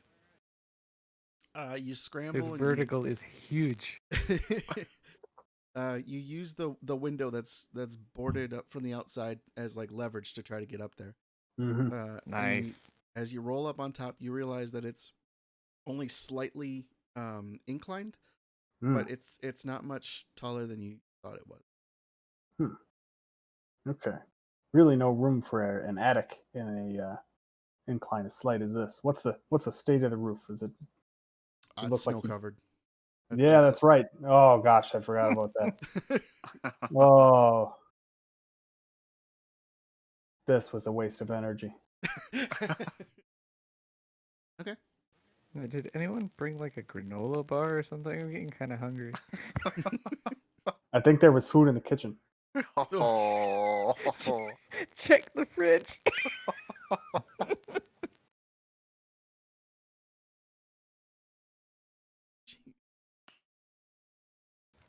No, I lost my appetite. Good. Was there a freezer on that fridge? No, it's a very old kind of fridge where it's mainly just. Oh, okay. I was gonna say we didn't look for ice cream. Maybe there's a freezer elsewhere.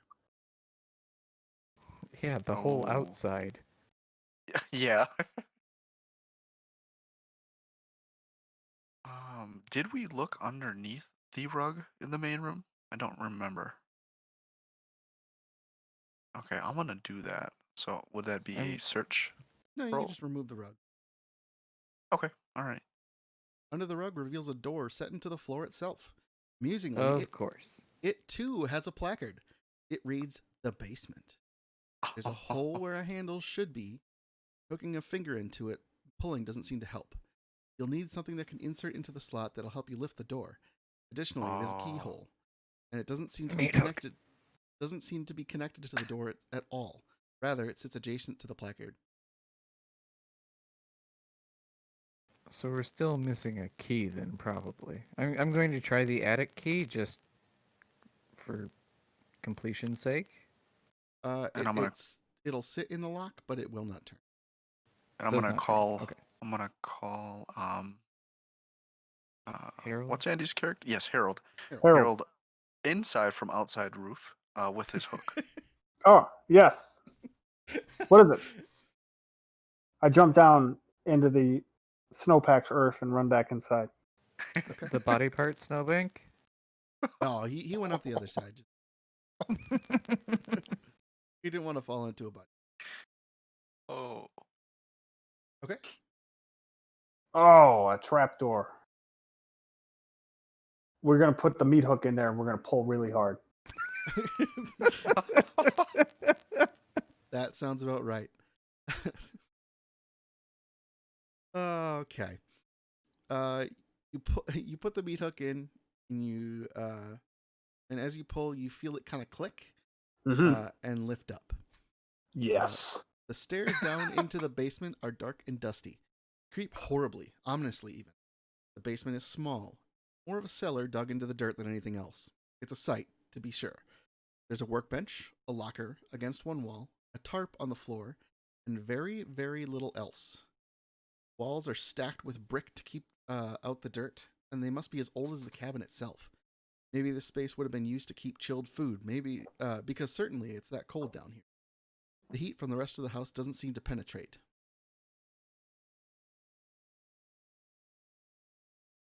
We have a light source. Yeah, it's got its own little. Gotcha. It's small.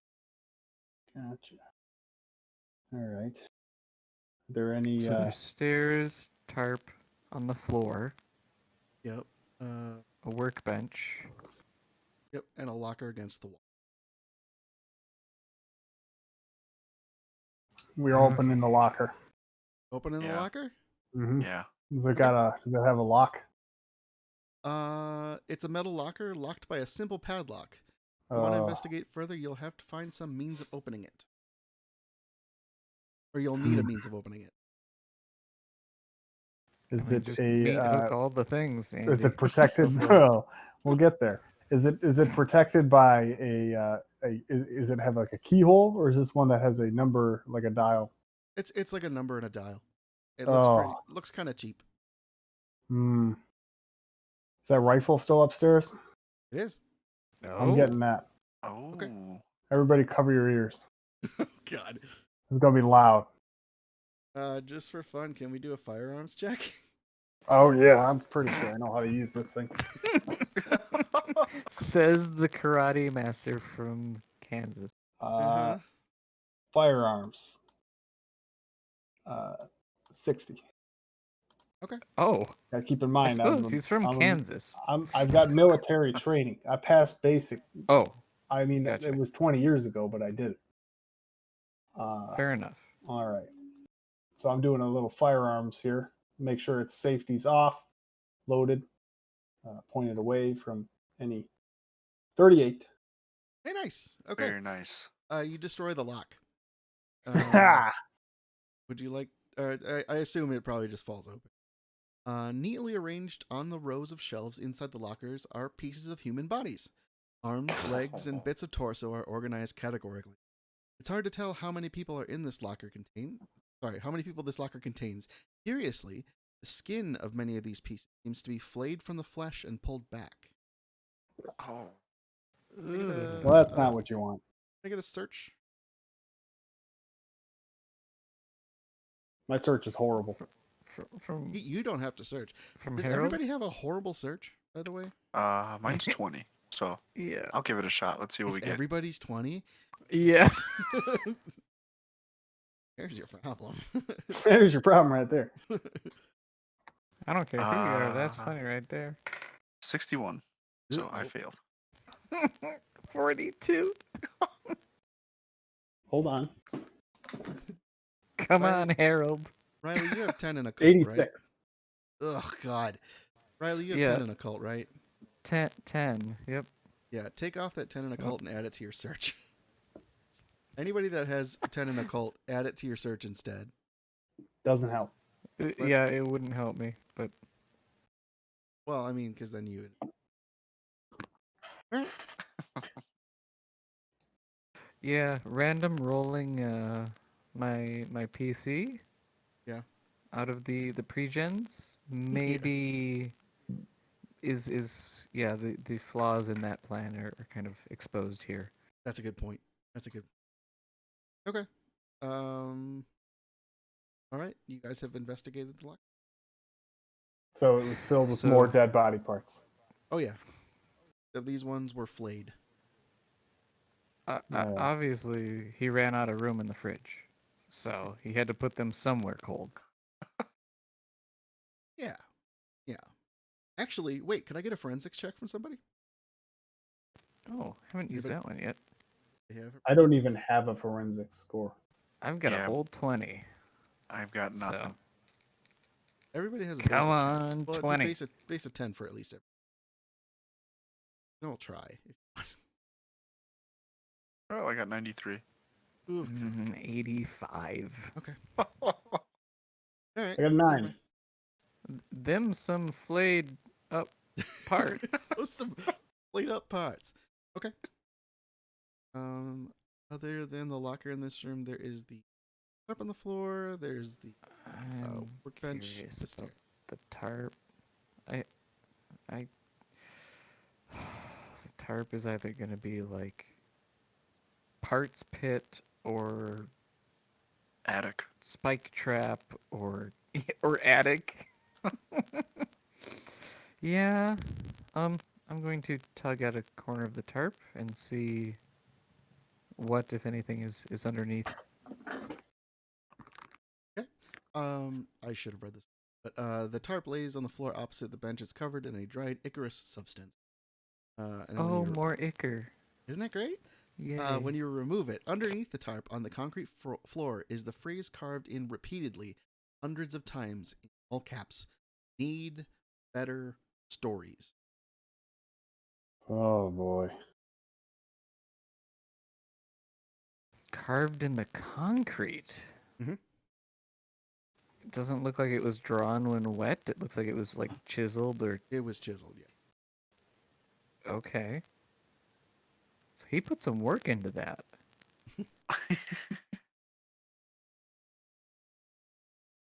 Need better stories. What else was down here other than the locker and the tarp? There's a workbench. Workbench. Yes, and what was on the workbench? Against one wall is a workbench. It looks like something you'd use as a carpenter or maybe a hunter. It's a thick, sturdy table with a few clamps attached to it. The dried blood on it is unmistakable. There's more than a dozen deep scores along the surface. The bench is well used. Something about it seems odd. Mm-hmm. Yep. What do we got here? Uh, You notice on the ground that it looks kind of like drag marks, like this bench has maybe been moved or spun. Really? Okay. It's been moved around. So moved around. There are You also spin me drawers. right round, baby. Okay. Right round. We're gonna be taking a look at the drawers, but is it pushed like well up against the Nobody's wall? looking at my drawers. Could there be something behind the workbench? It looks like it was pushed from more like the center of the room to the wall. Okay, but like, is it against the wall right now? Yes. All right, I'm looking behind the workbench if possible. It's as solid as it can be. The bricks and the dirt looks like it haven't been moved for a long time. Okay. All right. Let's take a look at these drawers then, eh? Okay. Inside the pull-out drawer of the workbench is a ledger, simply labeled Library Stories. Huge list of volume numbers filling up 100 or so pages of the ledger. Many are crossed out with a red pen. Library stories. Yes.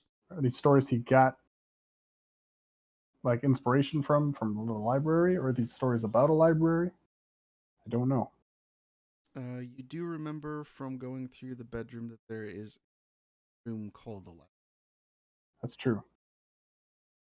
Do you have any hints about what does he have? Like, are there any examples of like what's been crossed out, what's still there? No, it's just a bunch of numbers. It doesn't really mean much to you. It's kind of like a card catalog. Yeah.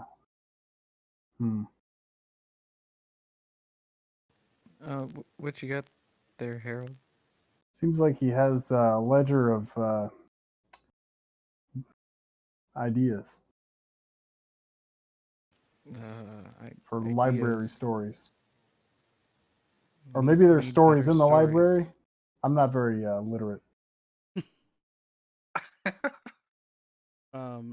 Next to the ledger is also what looked to be 3 or 4 blank placards, like you see on the like on the center of the doors, that say like kitchen, bathroom, bedroom. And are these placards by chance made of wood? Yes. Okay. Mm-hmm. Yeah, I think you're thinking what I'm thinking, Denny.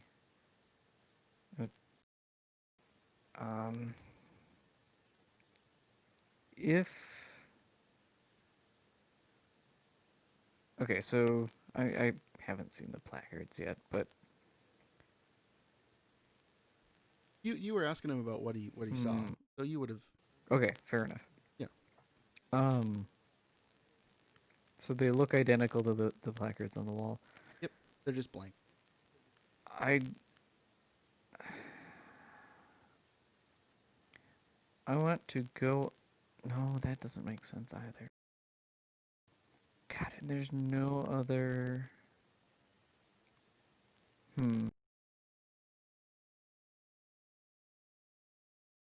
My wheels are turning, man. But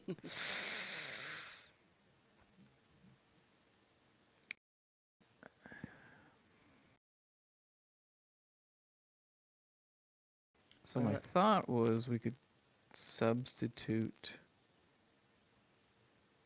placards and dictate where we want to go, but that doesn't actually allow our keys to turn in the one lock that we have available.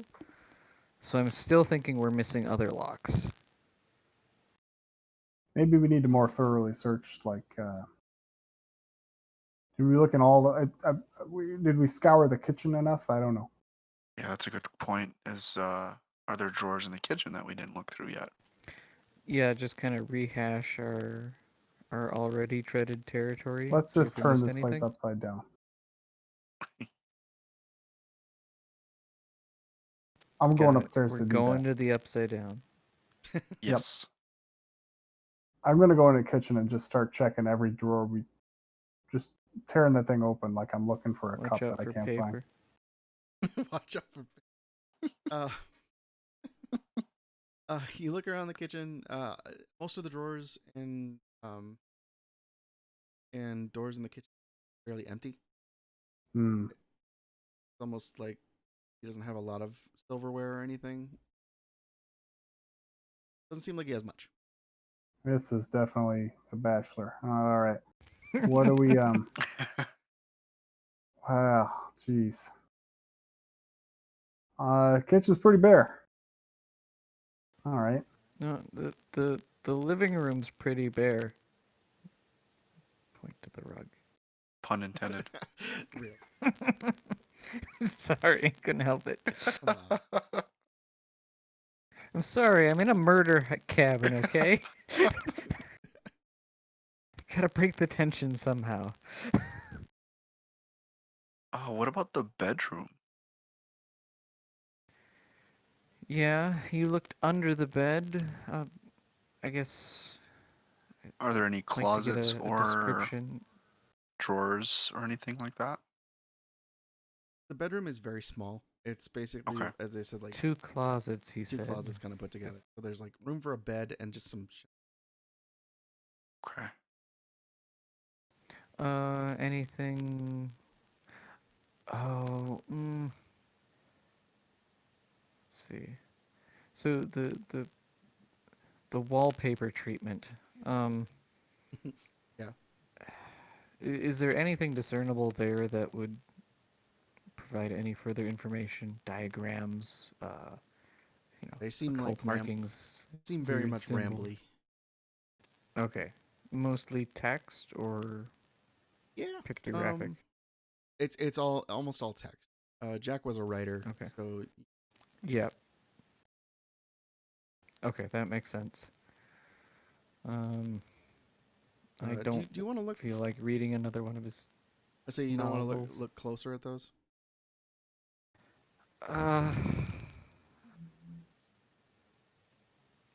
Yeah, I will.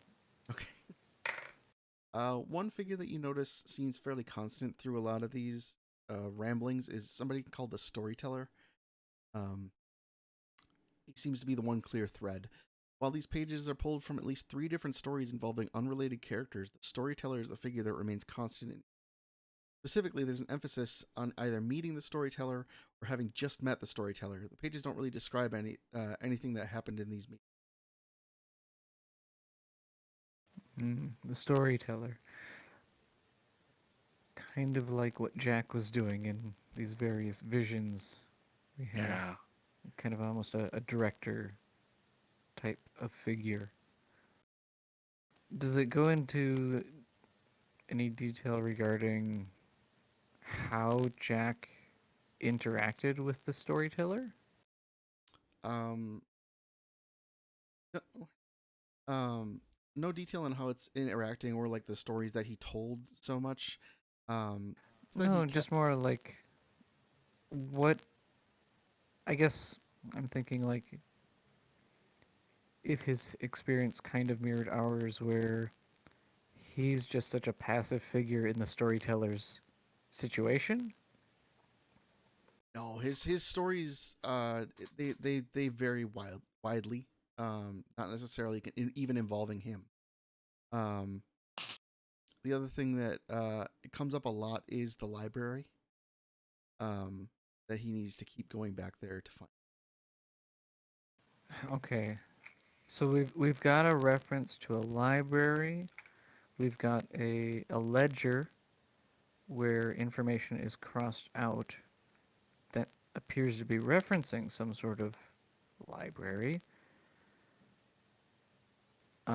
Jack probably was doing some sort of investigation related to his encounters with the storyteller. And so the places or things he's crossed out are things he's explored in that quote unquote library. And I don't know if that's like an actual physical thing, or if that, because the bookshelf seemed pretty not fruitful.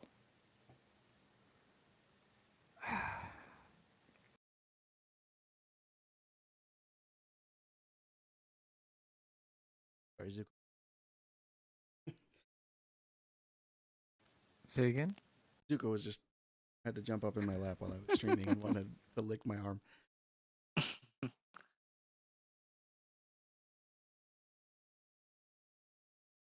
Hmm.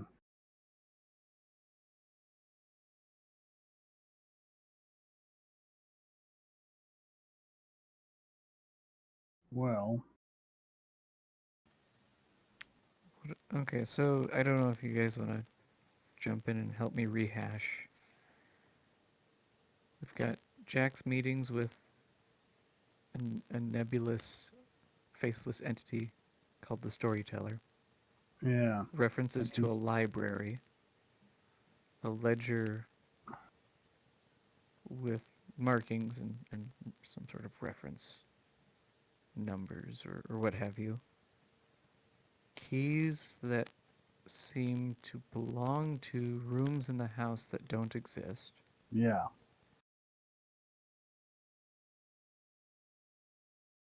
What else does everybody have on them? I've got a meat hook. I've There got was also Mhm. like, And you had the bedroom key as well. yeah. Daniel, do you have anything And on Do we have those forensic kits? you? Yeah, you would have a small forensic kit. Okay. You're investigator. Is there We've got body something sort parts of out like the wazoo. a fingerprint sort of thing, maybe? You would just basically have like tape and powder. Which is fun, by the way. Okay.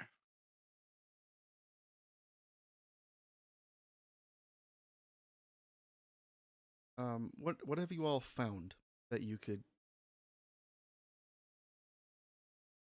Yeah, let's a kinda woodworking meet kit. back in the...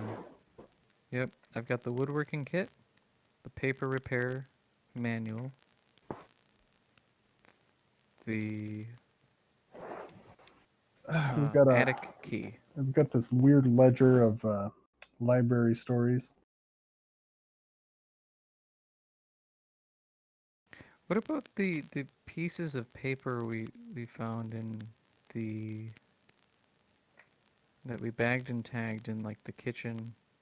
And wasn't there one that Andy got in the bathroom, a piece of vellum? Yeah, that was clogging the drain there in the tub. Yep. That one Yeah. was said something about cancer is about it. I mean, those pieces, do they seem like they're of the same material? Are they different materials? They, Do they all look of like the they might fit together? all of the paper in this house, like it's kind of the same material. Probably flayed skin. Got it. Oh yeah. Yep. They're coming Oh, from yeah. those bodies downstairs in the locker. Maybe. I, I, um, it's a vellum type material.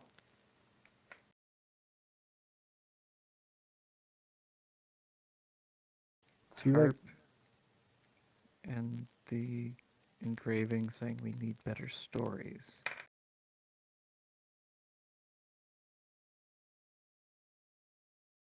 Yeah, but what do we have? All right. I've got a key to the attic that doesn't exist here.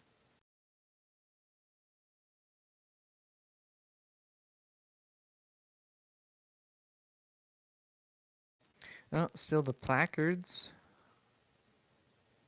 I mean, if maybe the lock changes if we carve the placard to fit the appropriate desired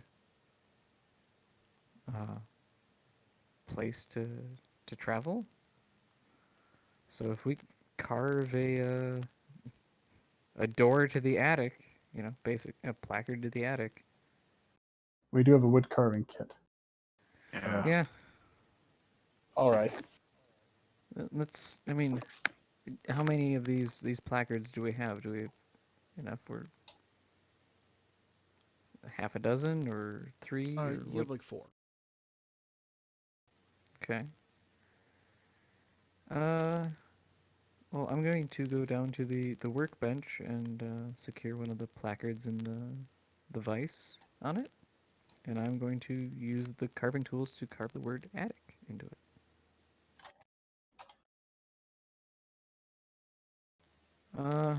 Well, let's see what happens, guys. If I'm going to take a look at the placard next to the bedroom. Is it loose, or does it seem like I can move it or remove it Yeah, you in can any remove way? it. Oh, huh. Okay. I'm going to remove it and slot one in, the attic one in, Okay. and I'm gonna try the attic key on the door. So you open the door, and as the door opens, you realize that it's opening into a space that's just big enough for the door to swing around about halfway. Stop. That is smaller than the bedroom. And you notice that it I starts to just kind of close slowly. no no no Oh. no no. Anyway, I'm gonna catch the door. Okay.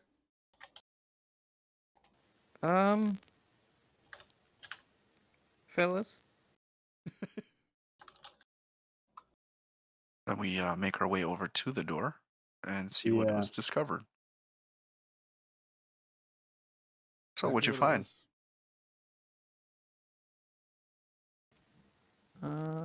I think I found the attic.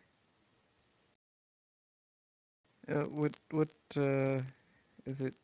Dark? Is it light? Do you see It's- anything immediately? It's It's cramped. dark.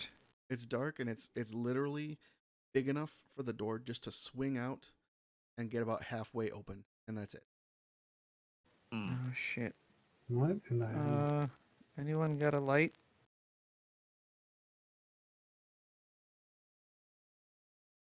I'm sure all of you have cell phones. Yeah, I turned the lantern on my cell phone. Look around.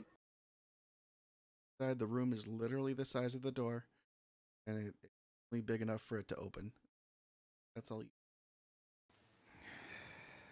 Can I go in and look at it in more detail? Walk in one Okay. step, and there's a wall that's curved. That's the width of the door. Oh, it's literally the space It's literally of the the space path that it that would the take for the door door. makes. Yes. That's it. What Is there the anything fuck? above? Nope. It's just as tall as the door. Interesting.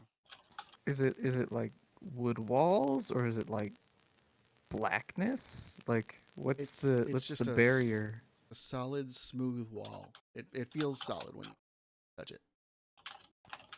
Cold? Nothing in particular. I mean, it's not hot, God, not cold. That's fucking weird. So then, would we have to Okay. take a placard and inscribe library on it, possibly? Library. I didn't think of that. We don't. Do we have a library key? I don't It's not think a. so. It's not a bad idea. I'm just.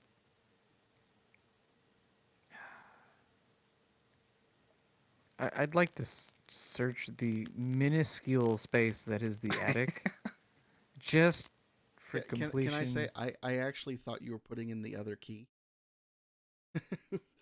that Which might be other my key mistake. was that? The one to get into. Okay. Oh, so. That. No. I'm trying to think of how to retcon this then. Don't worry about it.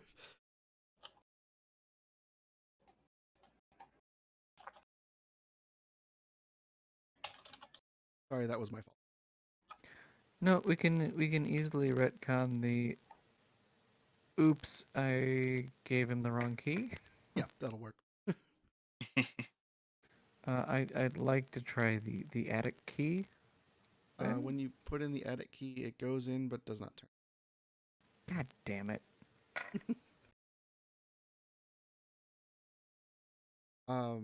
Seeing that placard moved, you think to yourself it might not be just. Oh, that's a good point. Oh. Does someone want to try the other placards?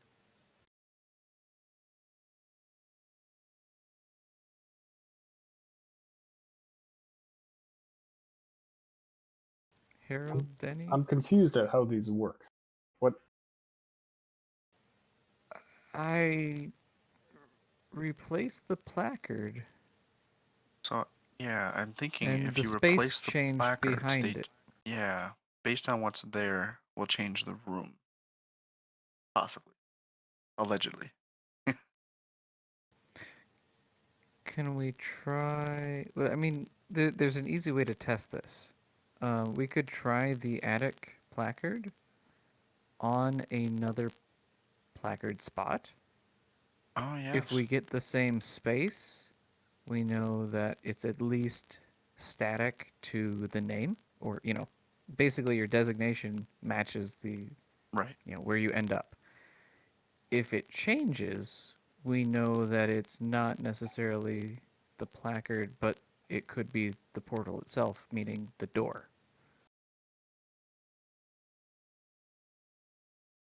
So I guess let's swap some placards around. Tell me what you want to do. Let's. Should we do kitchen and bathroom and see what happens? Just swap the kitchen and bathroom? Yeah. Okay, I'm up for that. Swap the kitchen and the bathroom placards around. What once was the bathroom is now the kitchen. What now the bathroom? Ooh. Same size? Yep, it's the same room that you saw before. Just swapped. Okay. Okay, so we've got kitchen, bathroom, bedroom, and weird as fuck attic. You have blank ones as well. Oh god, I don't know if I want to try a blank one. I kind of want to try a blank one just to see what happens, but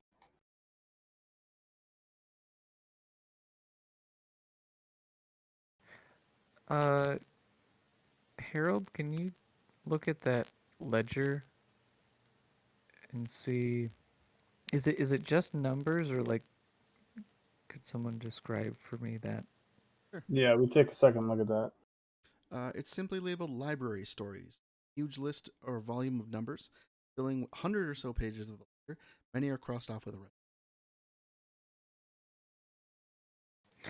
I think Denny's right. I think we go library. And I'm wondering then if what's crossed off are maybe those stories that he's taking the notes from or are connected to in a way.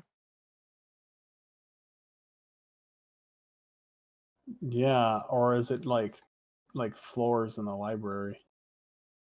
Oh. Floors or aisles, or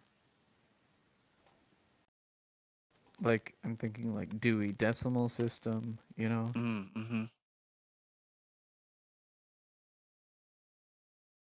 Let's go to the ones he hasn't crossed off. Where are they all crossed off? Should we just go to the library proper? Okay. Yeah. I hesitate to like start putting in specific numbers, Sure. but like if you just go library, Maybe the library is not locked. maybe there's a big freaking library back there. I don't know. Yeah, that could be. Yeah, I'm gonna go carve a library on the one of the placards, and I don't know. I'll swap out the kitchen that is now the bathroom. So I'll take out the bathroom, slot in the library, and then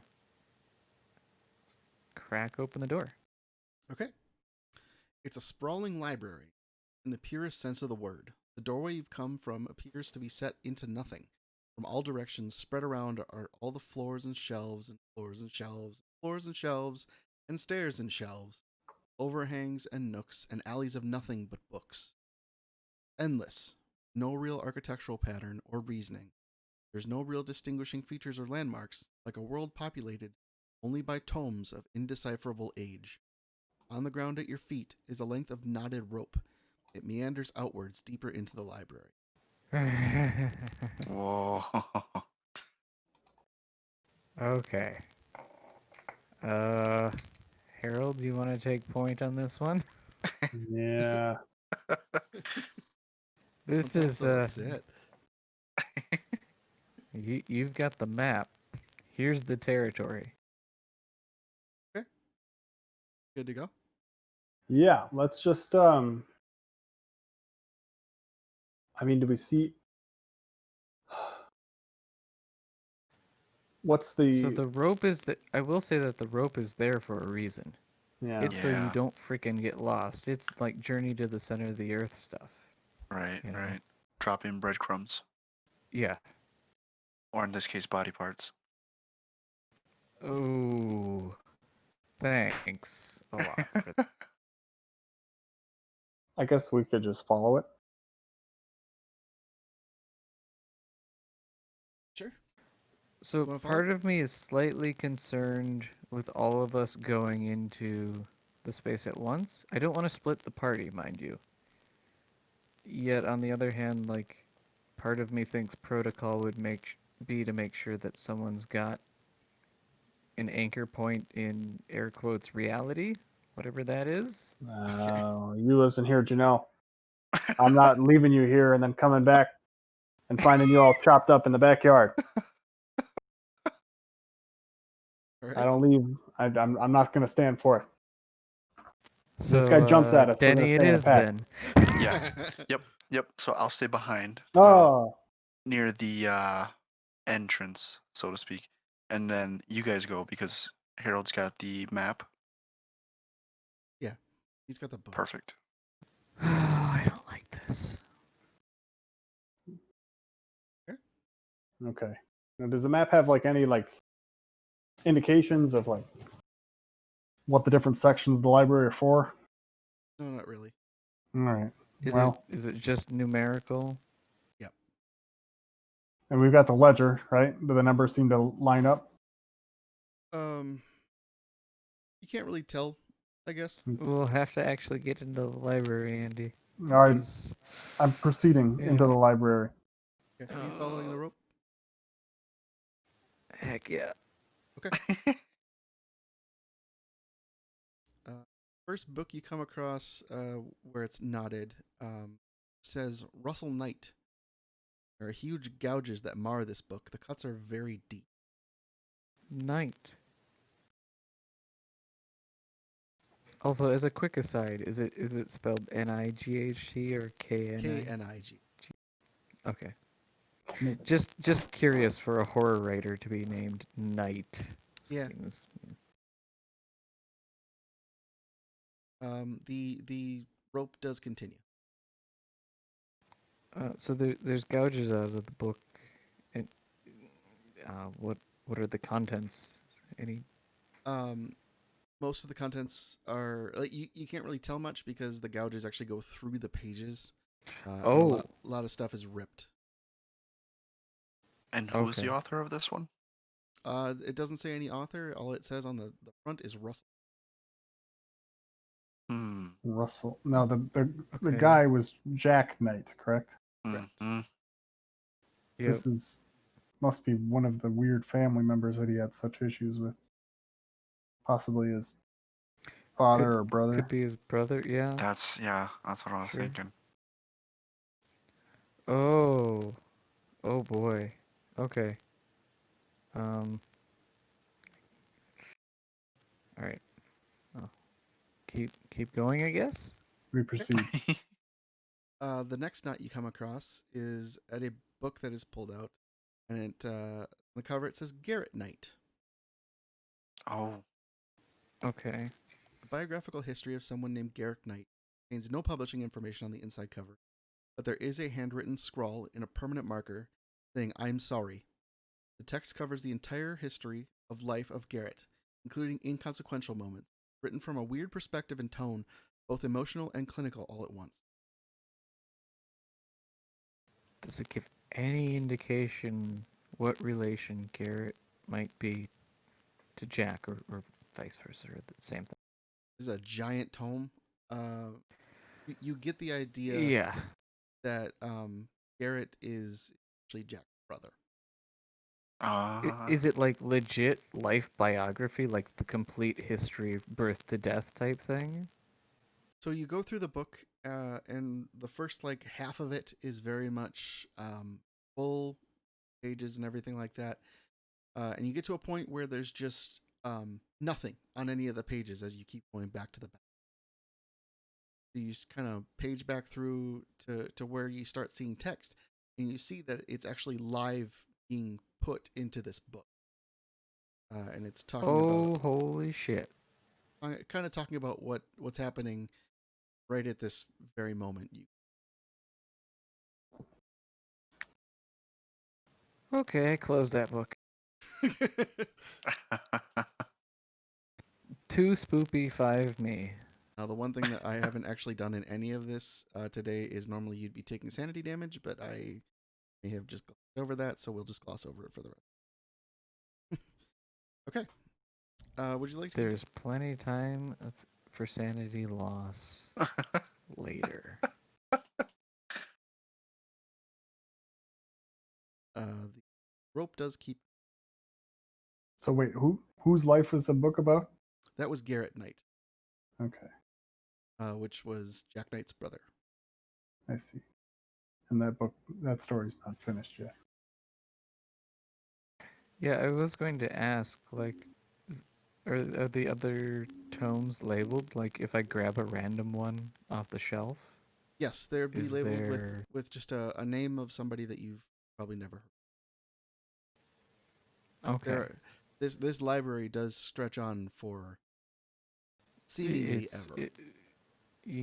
It's flippin' huge. Okay. So we found the Akashic records then. It's the complete works of the work.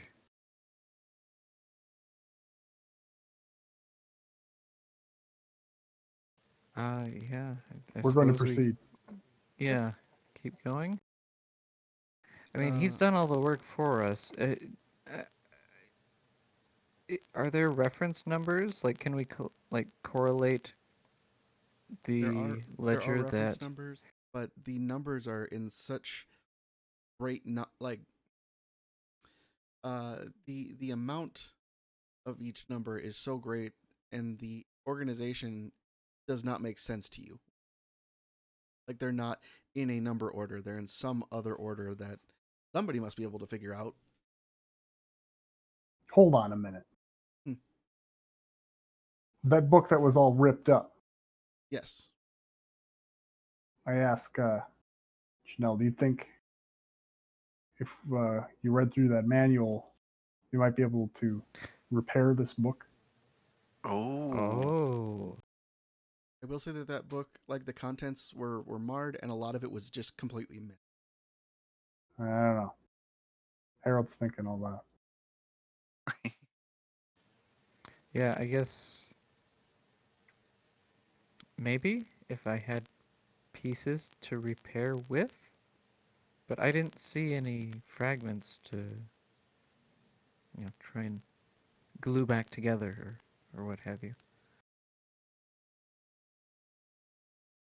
Gotcha. Good point. I'm going to keep following this rope. Okay. The book you come upon next is it doesn't really have a title on the front. It's covered in a strange pale white material that you realize is resembling vellum. Would you like to read it? Yes. Nope. And he said yes. The majority Make of the him book, take the sanity loss. we could start doing sanity. I mean, you guys should have already lost some, but that's okay. We can Um, the majority of the book is in some sort of indecipherable code, while pages in other languages seem to be inserted after the fact as a guide. It hurts your eyes to read, and a careful examination of the text and diagrams causes the pain to extend over backwards behind your eyes and into your brain. The most you can come up with and understand before the book becomes unbearable is that it concerns the nature of agreements, pacts, summoning, and binding of ancient and powerful creatures. Please take 1d6 sanity damage. Andy. Ancient and powerful. What's it? Ah. All right. 1d6.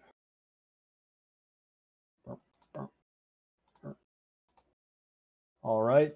3. Take 3. Gotcha. And if I look at my, what does my sanity? Oh, so I've got Sanity. 41. Oh, that's a Alright. large amount of different Right, but points. if you I'm totally willing to happen to have worn that down a little bit Oh, no, for the no, trust me. bodies and whatnot. the bodies would have been a little. We're gonna start it now. Don't worry about it. All right. Fair enough. I'm 37 cents. I'm comfortable. I'm a little. I've been here before. If you ever jump down 10 points or take 5 points at one time, you have I believe it's called like a traumatic experience, where you have to choose to either fight, flight, or free. That will come in. Okay. Would you like the rope continues? Yeah. What else do we have? You come across a bunch of wooden placards left in a box. Some carved, some not. Some very mundane rooms carved into them, like bedroom, basement, kitchen. So you found more. Let's take the portal placards for sure. Portal placards. I'll take those. Okay. I'm apparently the wood carver placard portal purveyor. Placard man. Placard man. Actually, it's a woman. That's true. That's all I got. Now. Okay. The rope goes on. The beat goes on. If you would care to. Yeah, I'm going. Let's keep going. I want to see how far this guy got into this library. Yeah, if you quickly thumb through the journal or the ledger, like how many has he got crossed off? Because maybe we can also look at ones he's not looked at. I don't know how detailed it gets, or if it's relevant, but or if we're just kind of walking down memory lane here and doing step retracing on his own path to insanity. I you know. But I'm assuming that his crossed out entries correlate to the knots in the rope where we're finding these texts. I think so. I think a large amount of these books aren't going to mean. I think he's done a lot of the heavy lifting for us. I don't know how much of this stuff is going to. It seems like this whole library is pertinent to him, not us. But I'm not sure. That's what I'm trying to figure out. If this is like just people he's interacted with, which in theory, I mean, if you were to catalog every individual you walked by on the sidewalk in a large city, you could easily fill a library with this many volumes that each contain the life histories of these people. Or if this is like the library that contains the histories of every individual to have ever existed. Both seem entirely plausible just because of the sheer imperceptibility of those types of numbers. I'm not sure. I don't think we have the time to go through everything like that, but it's definitely a little overwhelming. Mm-hmm. It's I guess we just investigate where he's already looked and see where, just follow the trail, I guess. Yeah. The next book you come across has the name Adrian Knight on it. This Okay, particular book has Adrian. singed marks all over the cover and the pages. Adrian. And it looks like it's been placed in a fire more than once. Smoke damage makes it unreadable. Placed in more than once. The rope, That's what happens when you try and burn moldy books. the rope goes on.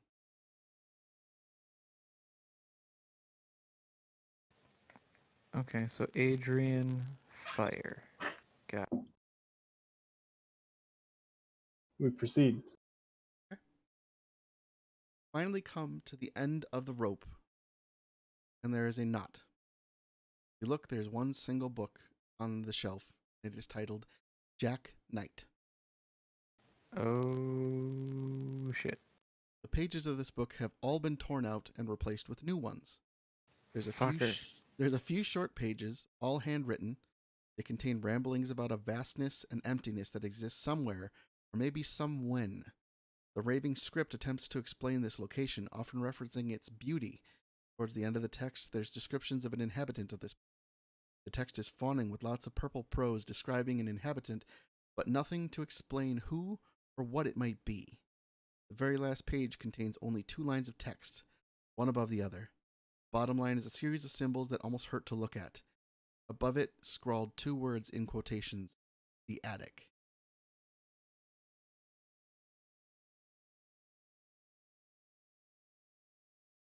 I feel like you tried to get in the attic, right? Yeah, but there was a barrier. It's just, the door could be open, but Take this book. We should keep this one. I'm going to keep Okay, these symbols for reference. yeah. Do you want to hang on to it, or do you want me to take it? Yeah, you can keep it. All right, I tuck it under my arm and up and out. Mm-hmm.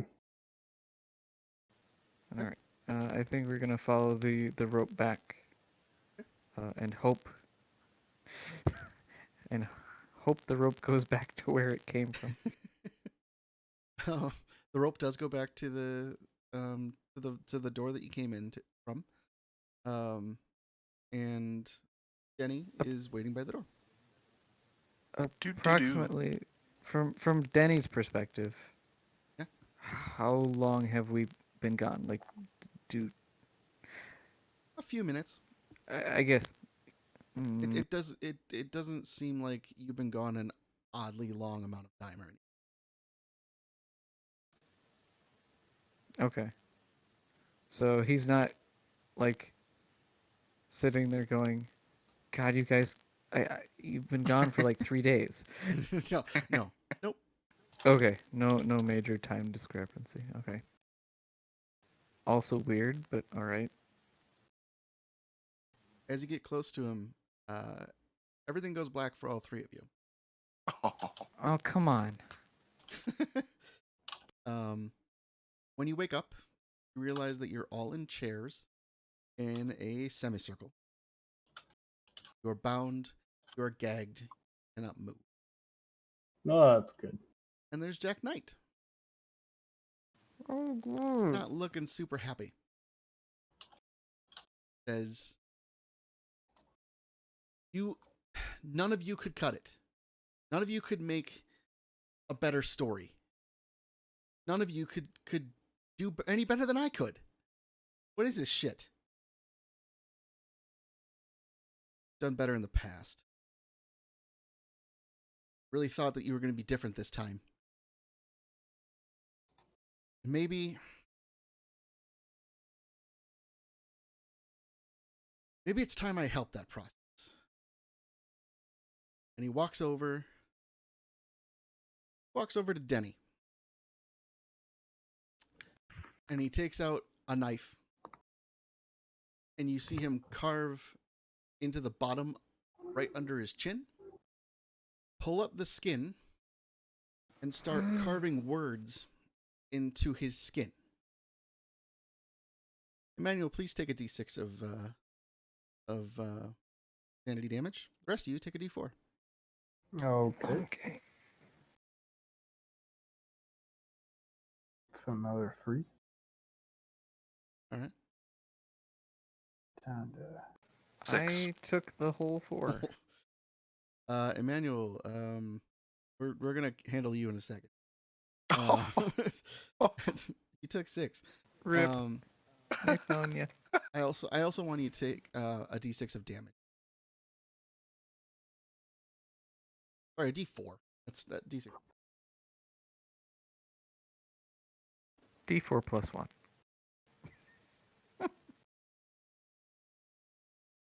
Um, 3. Okay. Take 3 regular HP damage. With that, you all start to kind of pass out as you see Jack trying to carve into Denny's skin something you can't tell what it is. You all wake up back in the main room of the cabin. My Denny's first chin thoughts kinda are going hurts. to be to Denny. Does he have any visible marks underneath? No visible marks, but you can tell that his chin. Okay. You okay, Danny? Feels okay. I just feel this weird pain in my chin. Here, let me see. I don't. You look okay. I saw Jack carve you up. It hurts really bad. You okay over there, Harold? Yeah. I'm trying to decide if any of these visions are even real at all. If we're seeing Jack Knight or if there's some other, I don't know, Lane, who is this storyteller figure, you know? Are we sure, like, there isn't just, like, some propane furnace that is just malfunctioning and we're just all under CO poison? Oh, I have not discounted that there. I will say you've all seen strange shit in your life, so it's not that out of the It's question. not so easy to brush off. Yeah. Yeah. You're all here I because know you the did feeling. see or experience something. Yeah. We know reality isn't quite as presented on the surface. Yeah. Good context. All right. I'm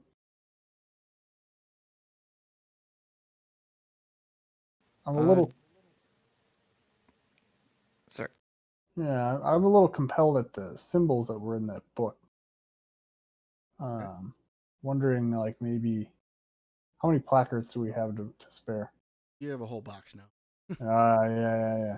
I was gonna ask if I still had the placards from our excursion.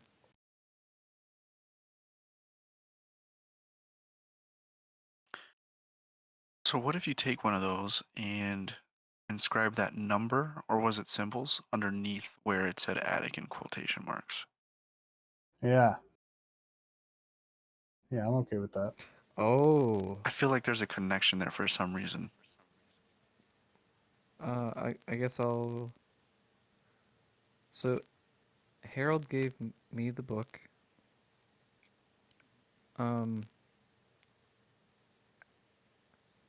I don't think I actually have any knowledge as to the contents. So, Harold, I think that's going to be on you to figure out how to make that make sense. Yeah, and just to remember, is this the book that was about, like, sealing away ancient things, or is that a different book? Mm-hmm. Yep, the one where the last page just had the 2. Shut up, Nick. Yeah, I believe that is the one. Okay. And so what was on the last page? Last page. I flip over to it. Most you can understand before the book becomes unbearable is that it concerns the nature of agreements, pacts, summoning, and binding of ancient powerful creatures. Ugh, it's unbearable. All right. I'm gonna make you take a sanity damage for trying to read it. No. Kid. You guys, this book is it's hard to read. D4, please. Oh no, that's a lot. I don't want to Is read it- the book anymore, guys. It's like staring at welding The or sun. something. Yeah, It kind of burns. it's like when you're looking at a hot pink next to like a neon green, and the colors just Oh, clash so now much you're it hurts talking your my eyes. language. Yeah, Them's called flashing colors, boy. I did a project on that. Go Google that. Yeah. That's old school magic right there. Flashing colors. No, I'm 1000% serious. Oh, I believe you. Trust you. Okay, I'm gonna go take a thinking break here. Okay. Jenny, do you want to do anything in the interim?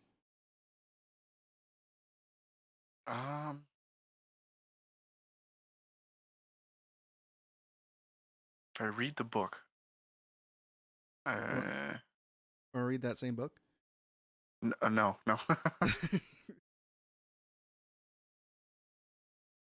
Trying to think back because I know there was a part, and the thing is, I don't know if it was in that book or if it was a different book, where there was either symbols or numbers that was associated with the attic. I feel like that's connected somehow. The numbers that you were reading were in thing that was talking about books in. Interesting. Okay.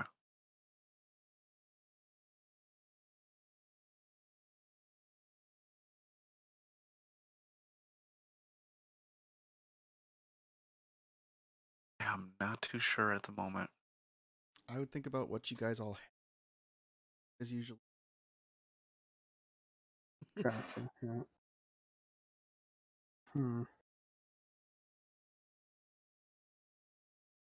Also, to think where you haven't.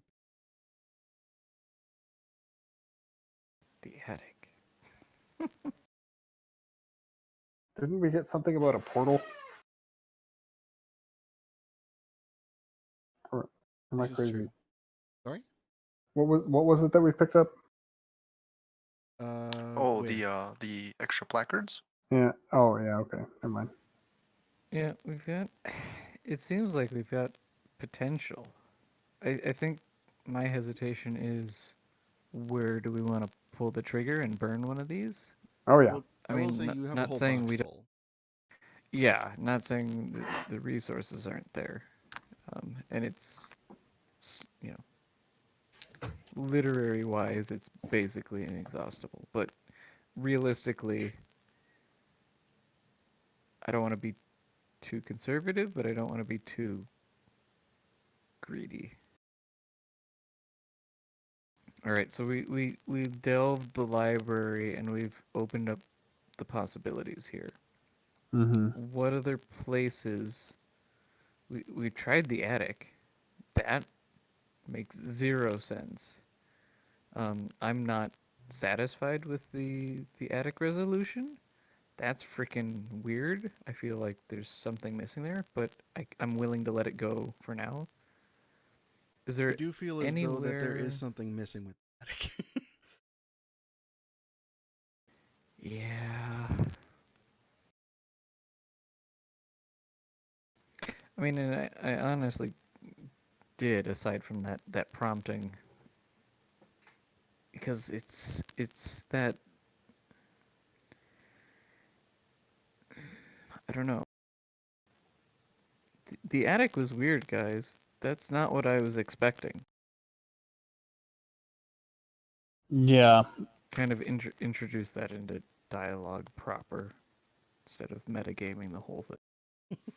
Did we try? So we put the attic placard in like in place of like the bathroom door or whatever, right? You put it in the bedroom. Yeah, it was. Yeah. Well, we tried. Yeah, we tried the bedroom. The library we put in the original kitchen slot, which was the first door. I mean, we haven't switched around positions too much. I think we're operating under the assumption that you go to the place on the name tag. Was there anywhere else to place one of these things other than those 3 doors? Yes. Like, wasn't there a spot for it on like the trapdoor? Yep, there was one there. Oh, Can we put the attic in there and open that? Yeah. Yes. yeah, I'm on board. There's also a key. Wasn't there a keyway? You forced it open with a meat hook, but wasn't there a lock there? There is a lock there, yeah. So if we put the attic there and then try the key. Placard and the key. Yeah, Mhm. let's do it. Want to do that? Mhm. Yes. You click. You open up the basement door with the attic placard on it, with the key in, turned, and open to an expansive sky. It stretches out ahead of you, endlessly undulating. The atmosphere is a Oh, series boy. of waves, but with a gentle ripple to it, like waves on a glassy black pond. It's night, or at least you assume by the dark emptiness of space above you, blocked by watery stars. It's clear like glass, so far away from you. Beneath you, flat white plain of snow, flowing out in all directions. Where the sky has a gentle texture and a wave to it, this is completely flat. Sink into the ground a little, leaving footprints that mar this pristine landscape. The world here is featureless, save for a shape off in the distance. It looks like a crouched form of a traveler, wrapped up in a long flowing cloak, huddled with the garment Okay. drawn about them. I'll freak out a little Run bit. away. Yeah, I've got a little bit of trepidation seeing another entity in kind of such a surreal landscape that is not one of us. My fear is going to be, of course, it's Jack, but I don't expect it is. I feel like Jack has kept better tabs on us than we realize.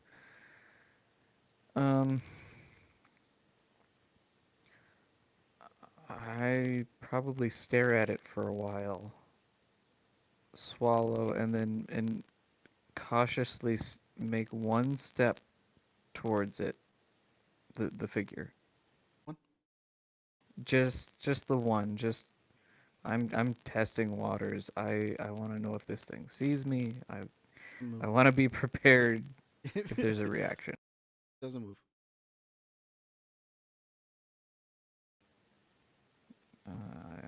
I guess I'll slowly approach and hope everyone's got my back. I think. I'm not gonna vocalize. I'm not gonna make a sound. Just going to step very slowly. Any hair? Follow him? Sorry. Yep. I'll follow along. Let's see what happens. Cause yeah, it's kind of like what is this? What's gonna happen here? Mm-hmm. I mean, what else do you do? I mean, you're drawn to the only feature in the landscape. And what did So we I have feel any kind of weapons at compelled. baseline? You've got like service issue pistols. That's about it. Yeah. All right, pulling the pistol out. Let's go. Just one guy. I know. Okay. The figure is farther off than you first believed. As you grow closer, it only grows in size until you realize that the form was monstrous. It notices you approach, the hood of the garment turning to regard you, but it doesn't move. You walk forward inexorably until you finally stand in front of it. Now it turns to you, finally presenting itself. Body is wrapped in a cloak made of hundreds of thousands of pieces. They're long, white, tattered, and aged. It seems to be sewn together from many pieces of paper older than you can possibly conceive. They blow with the wind, and even if there is no wind, they reflect the light from the sky, even though there is no light. They hold back the chill of the snow, and yet there is no discernible. The creature is massive inside, made of spindly dark limbs color of cherry wood. It has so many arms, so many horrible arms, reaching out from the darkness inside its cloak.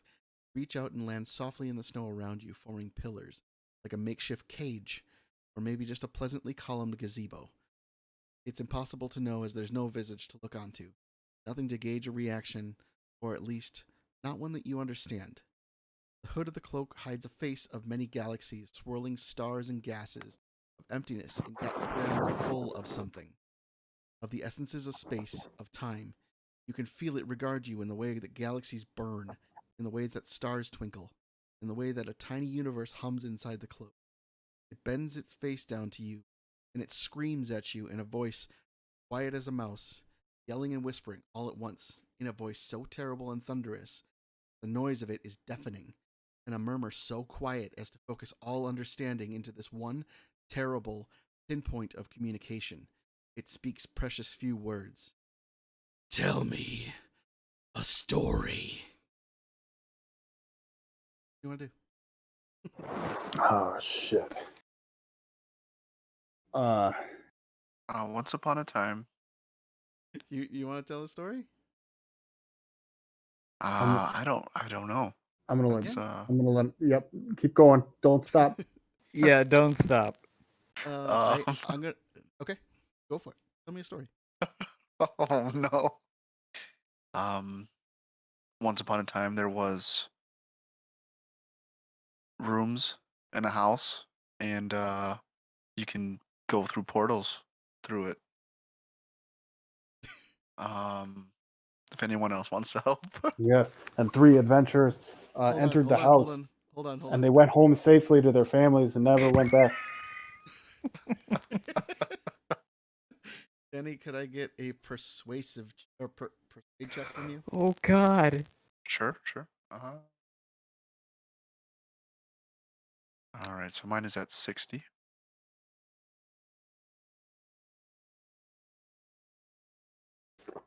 And why is it not? And I got a 14. Nice. It looks at you, kind of, as you're telling your story, just kind of nods and goes, and it turns to Andy. Oh. Harold, what you got? He wants me to tell a story. Yeah.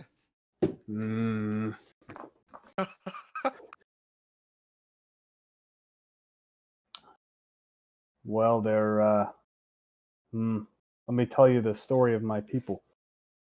There was a young girl from Kansas whose house got hit by a wicked twister, and it flung the house up over a rainbow, where she crash landed on a wicked witch, which angered the other witch, and she had to spend a lot of time obtaining a pair of bejeweled shoes, which were imbued with the magic to return her home after she clicked the heels 3 times.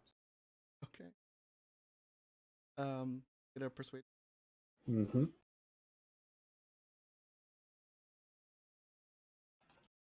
All right, that's a 29 of a persuade of 20.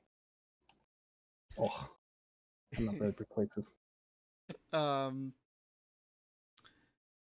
Looks at you and it kind of cocks its head to the side, like it's confused.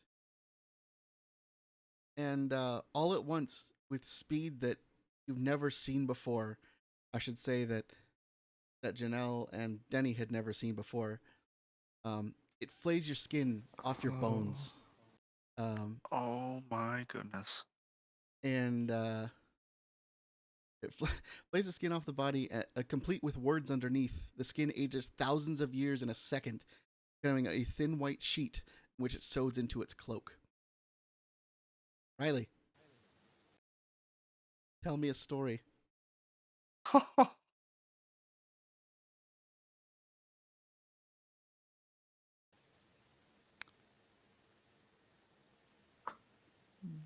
There once existed a being whose beginning is lost to time and whose end is never reached.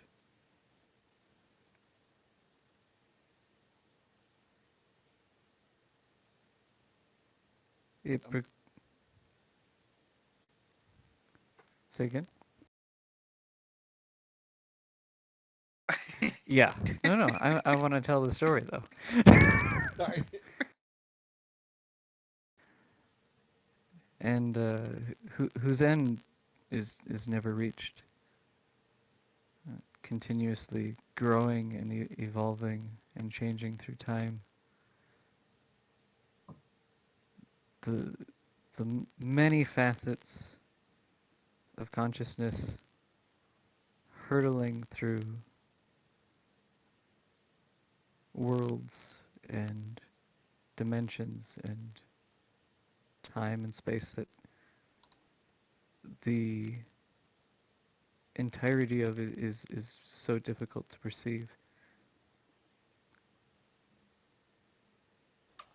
And as the thing grows and evolves and adds to itself, the story isn't of what happens, but of what it writes about itself. It goes from having things happen to it to writing its own narrative.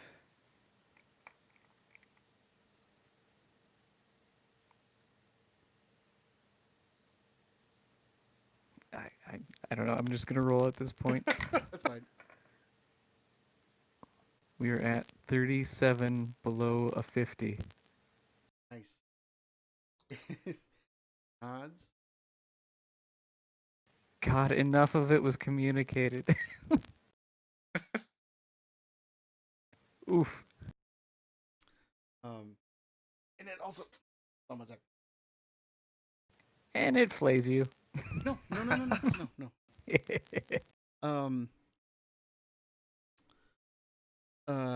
You've passed the storyteller's test. As he turns away, and there are now only two of you, he goes back to just kind of mumbling to him. He's just hanging out. I think that's our cue. Okay. I'm gonna say we return back to our safe space. Let's get the fuck out of here. Okay. All right. You walk through however long, seems like forever. So you get back to the door that leads you back to the cabin. Get back inside.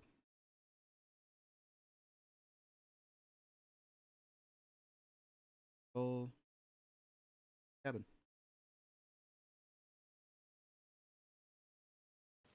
I checked the fridge. Everything's the same there. Still bodies. Oh, Still no okay. Jack, huh? I was hoping there'd be a cold beer in there after all that, but Nope.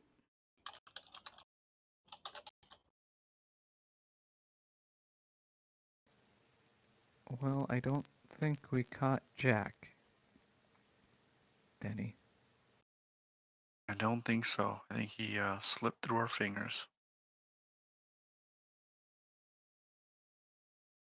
No, but we should probably report all the bodies here. Did you hear something?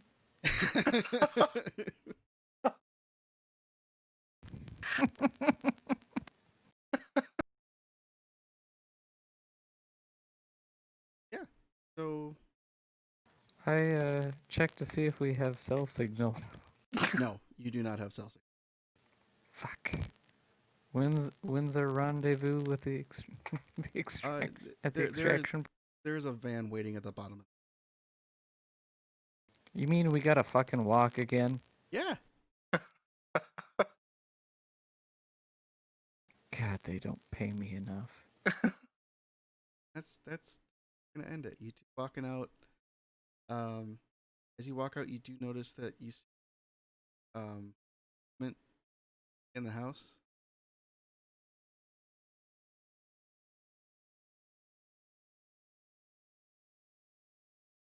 I'm gonna Darn keep Jack. walking. I'm not. No. So that was the adventure was called Holy crap! yeah. Adventure was called Amanuensis Stalls. You have any questions? No, but I will say you captured the narrative you gave at the end for the thing. Oh yeah. This the person that Mm. actually wrote this campaign was really good. Very good.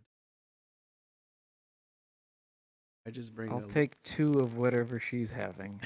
she has a Patreon. But yeah, any questions at all? Oh, like what happened? What with anything? Where is Jack? No immediate questions. I mean, there's some concern over Jack's location, I guess, but So you remember how you found the book that dealt with it dealt with agreements, pacts, summonings, and bindings of ancient and powerful creatures. Mm-hmm. Yeah, basically, Jack found this book within the library and bound himself to the house. So Wow. he was more of an entity within the Yeah. house. Okay. I had been circling around burning the house down that whole time, but I never brought it up. But I'm you, just saying. so that was Also, when we went in the library, I was like, whoa, libraries are even more flammable. But I didn't bring it up. I didn't bring it up. I wasn't playing the arsonist class. Yeah. You do have the option of burning down the. Oh, I didn't do it. But Oh, I gotta listen to my gut. burning down the cabin will reset his magical link to the cabin. He'll be too occupied attempting to save the house to harass the players and escape while the cabin burns. There's other ways you could have actually killed Jack. I guess I do have some questions about things I didn't personally explore or we didn't really investigate. What's up? And I don't know, like, is it okay to like go back and like rehash and be like, Yeah, that's fine. hey, what's this plot point about the hearth? We didn't look in the hearth at all. We didn't inspect anything about the hearth or the fireplace or the whatever the fuck. That is right. It would have just been a source to get fire. Cabin. There's nothing. Okay. I was just curious, you know, the talk of the book being burned more than once. Mm-hmm. Thinking about fire, thinking about sources of fire. That was something I was kind of curious about, but we didn't quite get to. The path didn't quite go that way. Anything else? You guys hit all of the major plot points. And that's good. And we got a little waylaid. That's fine. I did not realize nobody had search. Yeah, that was just kind of a result of. Well, That that's was how it worked. picking. I will say that I'm sorry that Harold died, but I'm glad not all of us survived. If that makes sense, like It was also as far right as at the like end. surrendering to to the cosmic horror, like that seems appropriate for the story. That's okay. I can live with that. Somebody should have been eaten by the big thing. Oh yeah. Jerk. I'm curious about Jack's role too. So He's almost like demigod minor deity type almost. He's just ascended or he's a jackass who found out how to bind his soul to a house. He was using the library to find stories of people to come up with a good actual book. Tell this. Oh, But he kept So chipping. was he trying to appease the Yes. storyteller then? Okay. Couldn't bring himself to do it. Oh, he just didn't pull the trigger. Oh, he was too afraid. Oh shit. You learn about that in some of the letters under the Oh, Okay. And that's the hard part is like you don't necessarily. Of course, you're not going to know what where the relevant very plot true. points are, where you're going to poke and prod and to try and tease out the story. But you don't. As a player, it's always hard because you don't know how many red herrings you are creating and then chasing, and so you don't want to be too. You guys did a good job. Not creating too. Wasn't bad. My bedroom idea was freaking good though. When that was So- the only lock we had at the time, Yes, I think you forgot about the basement. I totally forgot about the basement lock. Yeah. To let you know, that door thing where it would have opened, that would have happened if you would have put the thing on any room other than the. Oh, okay. It was more of like this is the wrong spot. Okay. I do like the idea of sort of a purgatory type room though. That's kind of it's not this, it's not this, it's just kind of meh. It's completely uninteresting. Because fun then part- you don't get chasing down those red herrings and those rabbit holes inadvertently because it's a dead stop, but it's not a railroad exactly. Yeah, if that makes sense. this adventure is fairly on rails. I mean, it is in a very small. And that's spot. okay. I actually rather liked exploring the confines of it Yeah, it's kind a bit. Like Andy jumping up on the roof. of. That was That's great. that's a nice little break, and it makes sense. And Surprised you it did just it. goes, oh, I Morning. was like, well, my character's very. I was like, there's got to be an attic. Like, go up on the roof. I don't know. But yeah, I think that's for tonight. We made pretty good time too. Yeah, it says it's supposed to be like 2 to 3 hours, and we were right on like the 3 hour mark, which is perfect. Damn. Yeah. nice.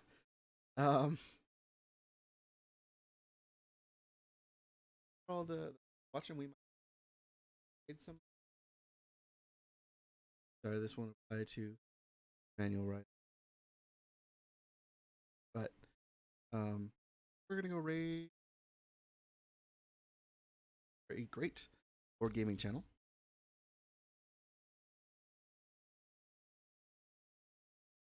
Oh, that's what we'll be doing now. Yes. But yeah, I want to thank everybody for hanging out. I mean, we obviously didn't keep everybody. Not everybody's up for an RPG, but still kept a good number No, of but people. thanks for the raid. Yeah, Yeah, absolutely. Alchemy, thank you for the raid. If anybody still that hasn't followed Corrupt Signal's trying to get affiliate and could use the follows, and absolutely go out over there. Good dude. He's playing this whole time. Oh, how dare you, sir?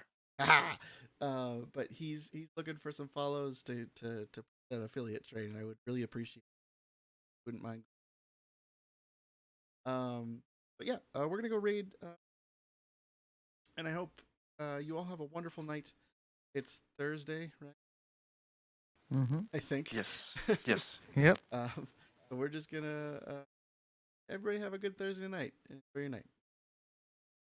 Yeah, and thank you for hosting the event and Yes, yep. kind of arranging Yeah. this because this is great and I'd totally be up for another swing at it. We'll Whether see. it's Delta Green or something else, like anytime, call me up. All right. Raiders later.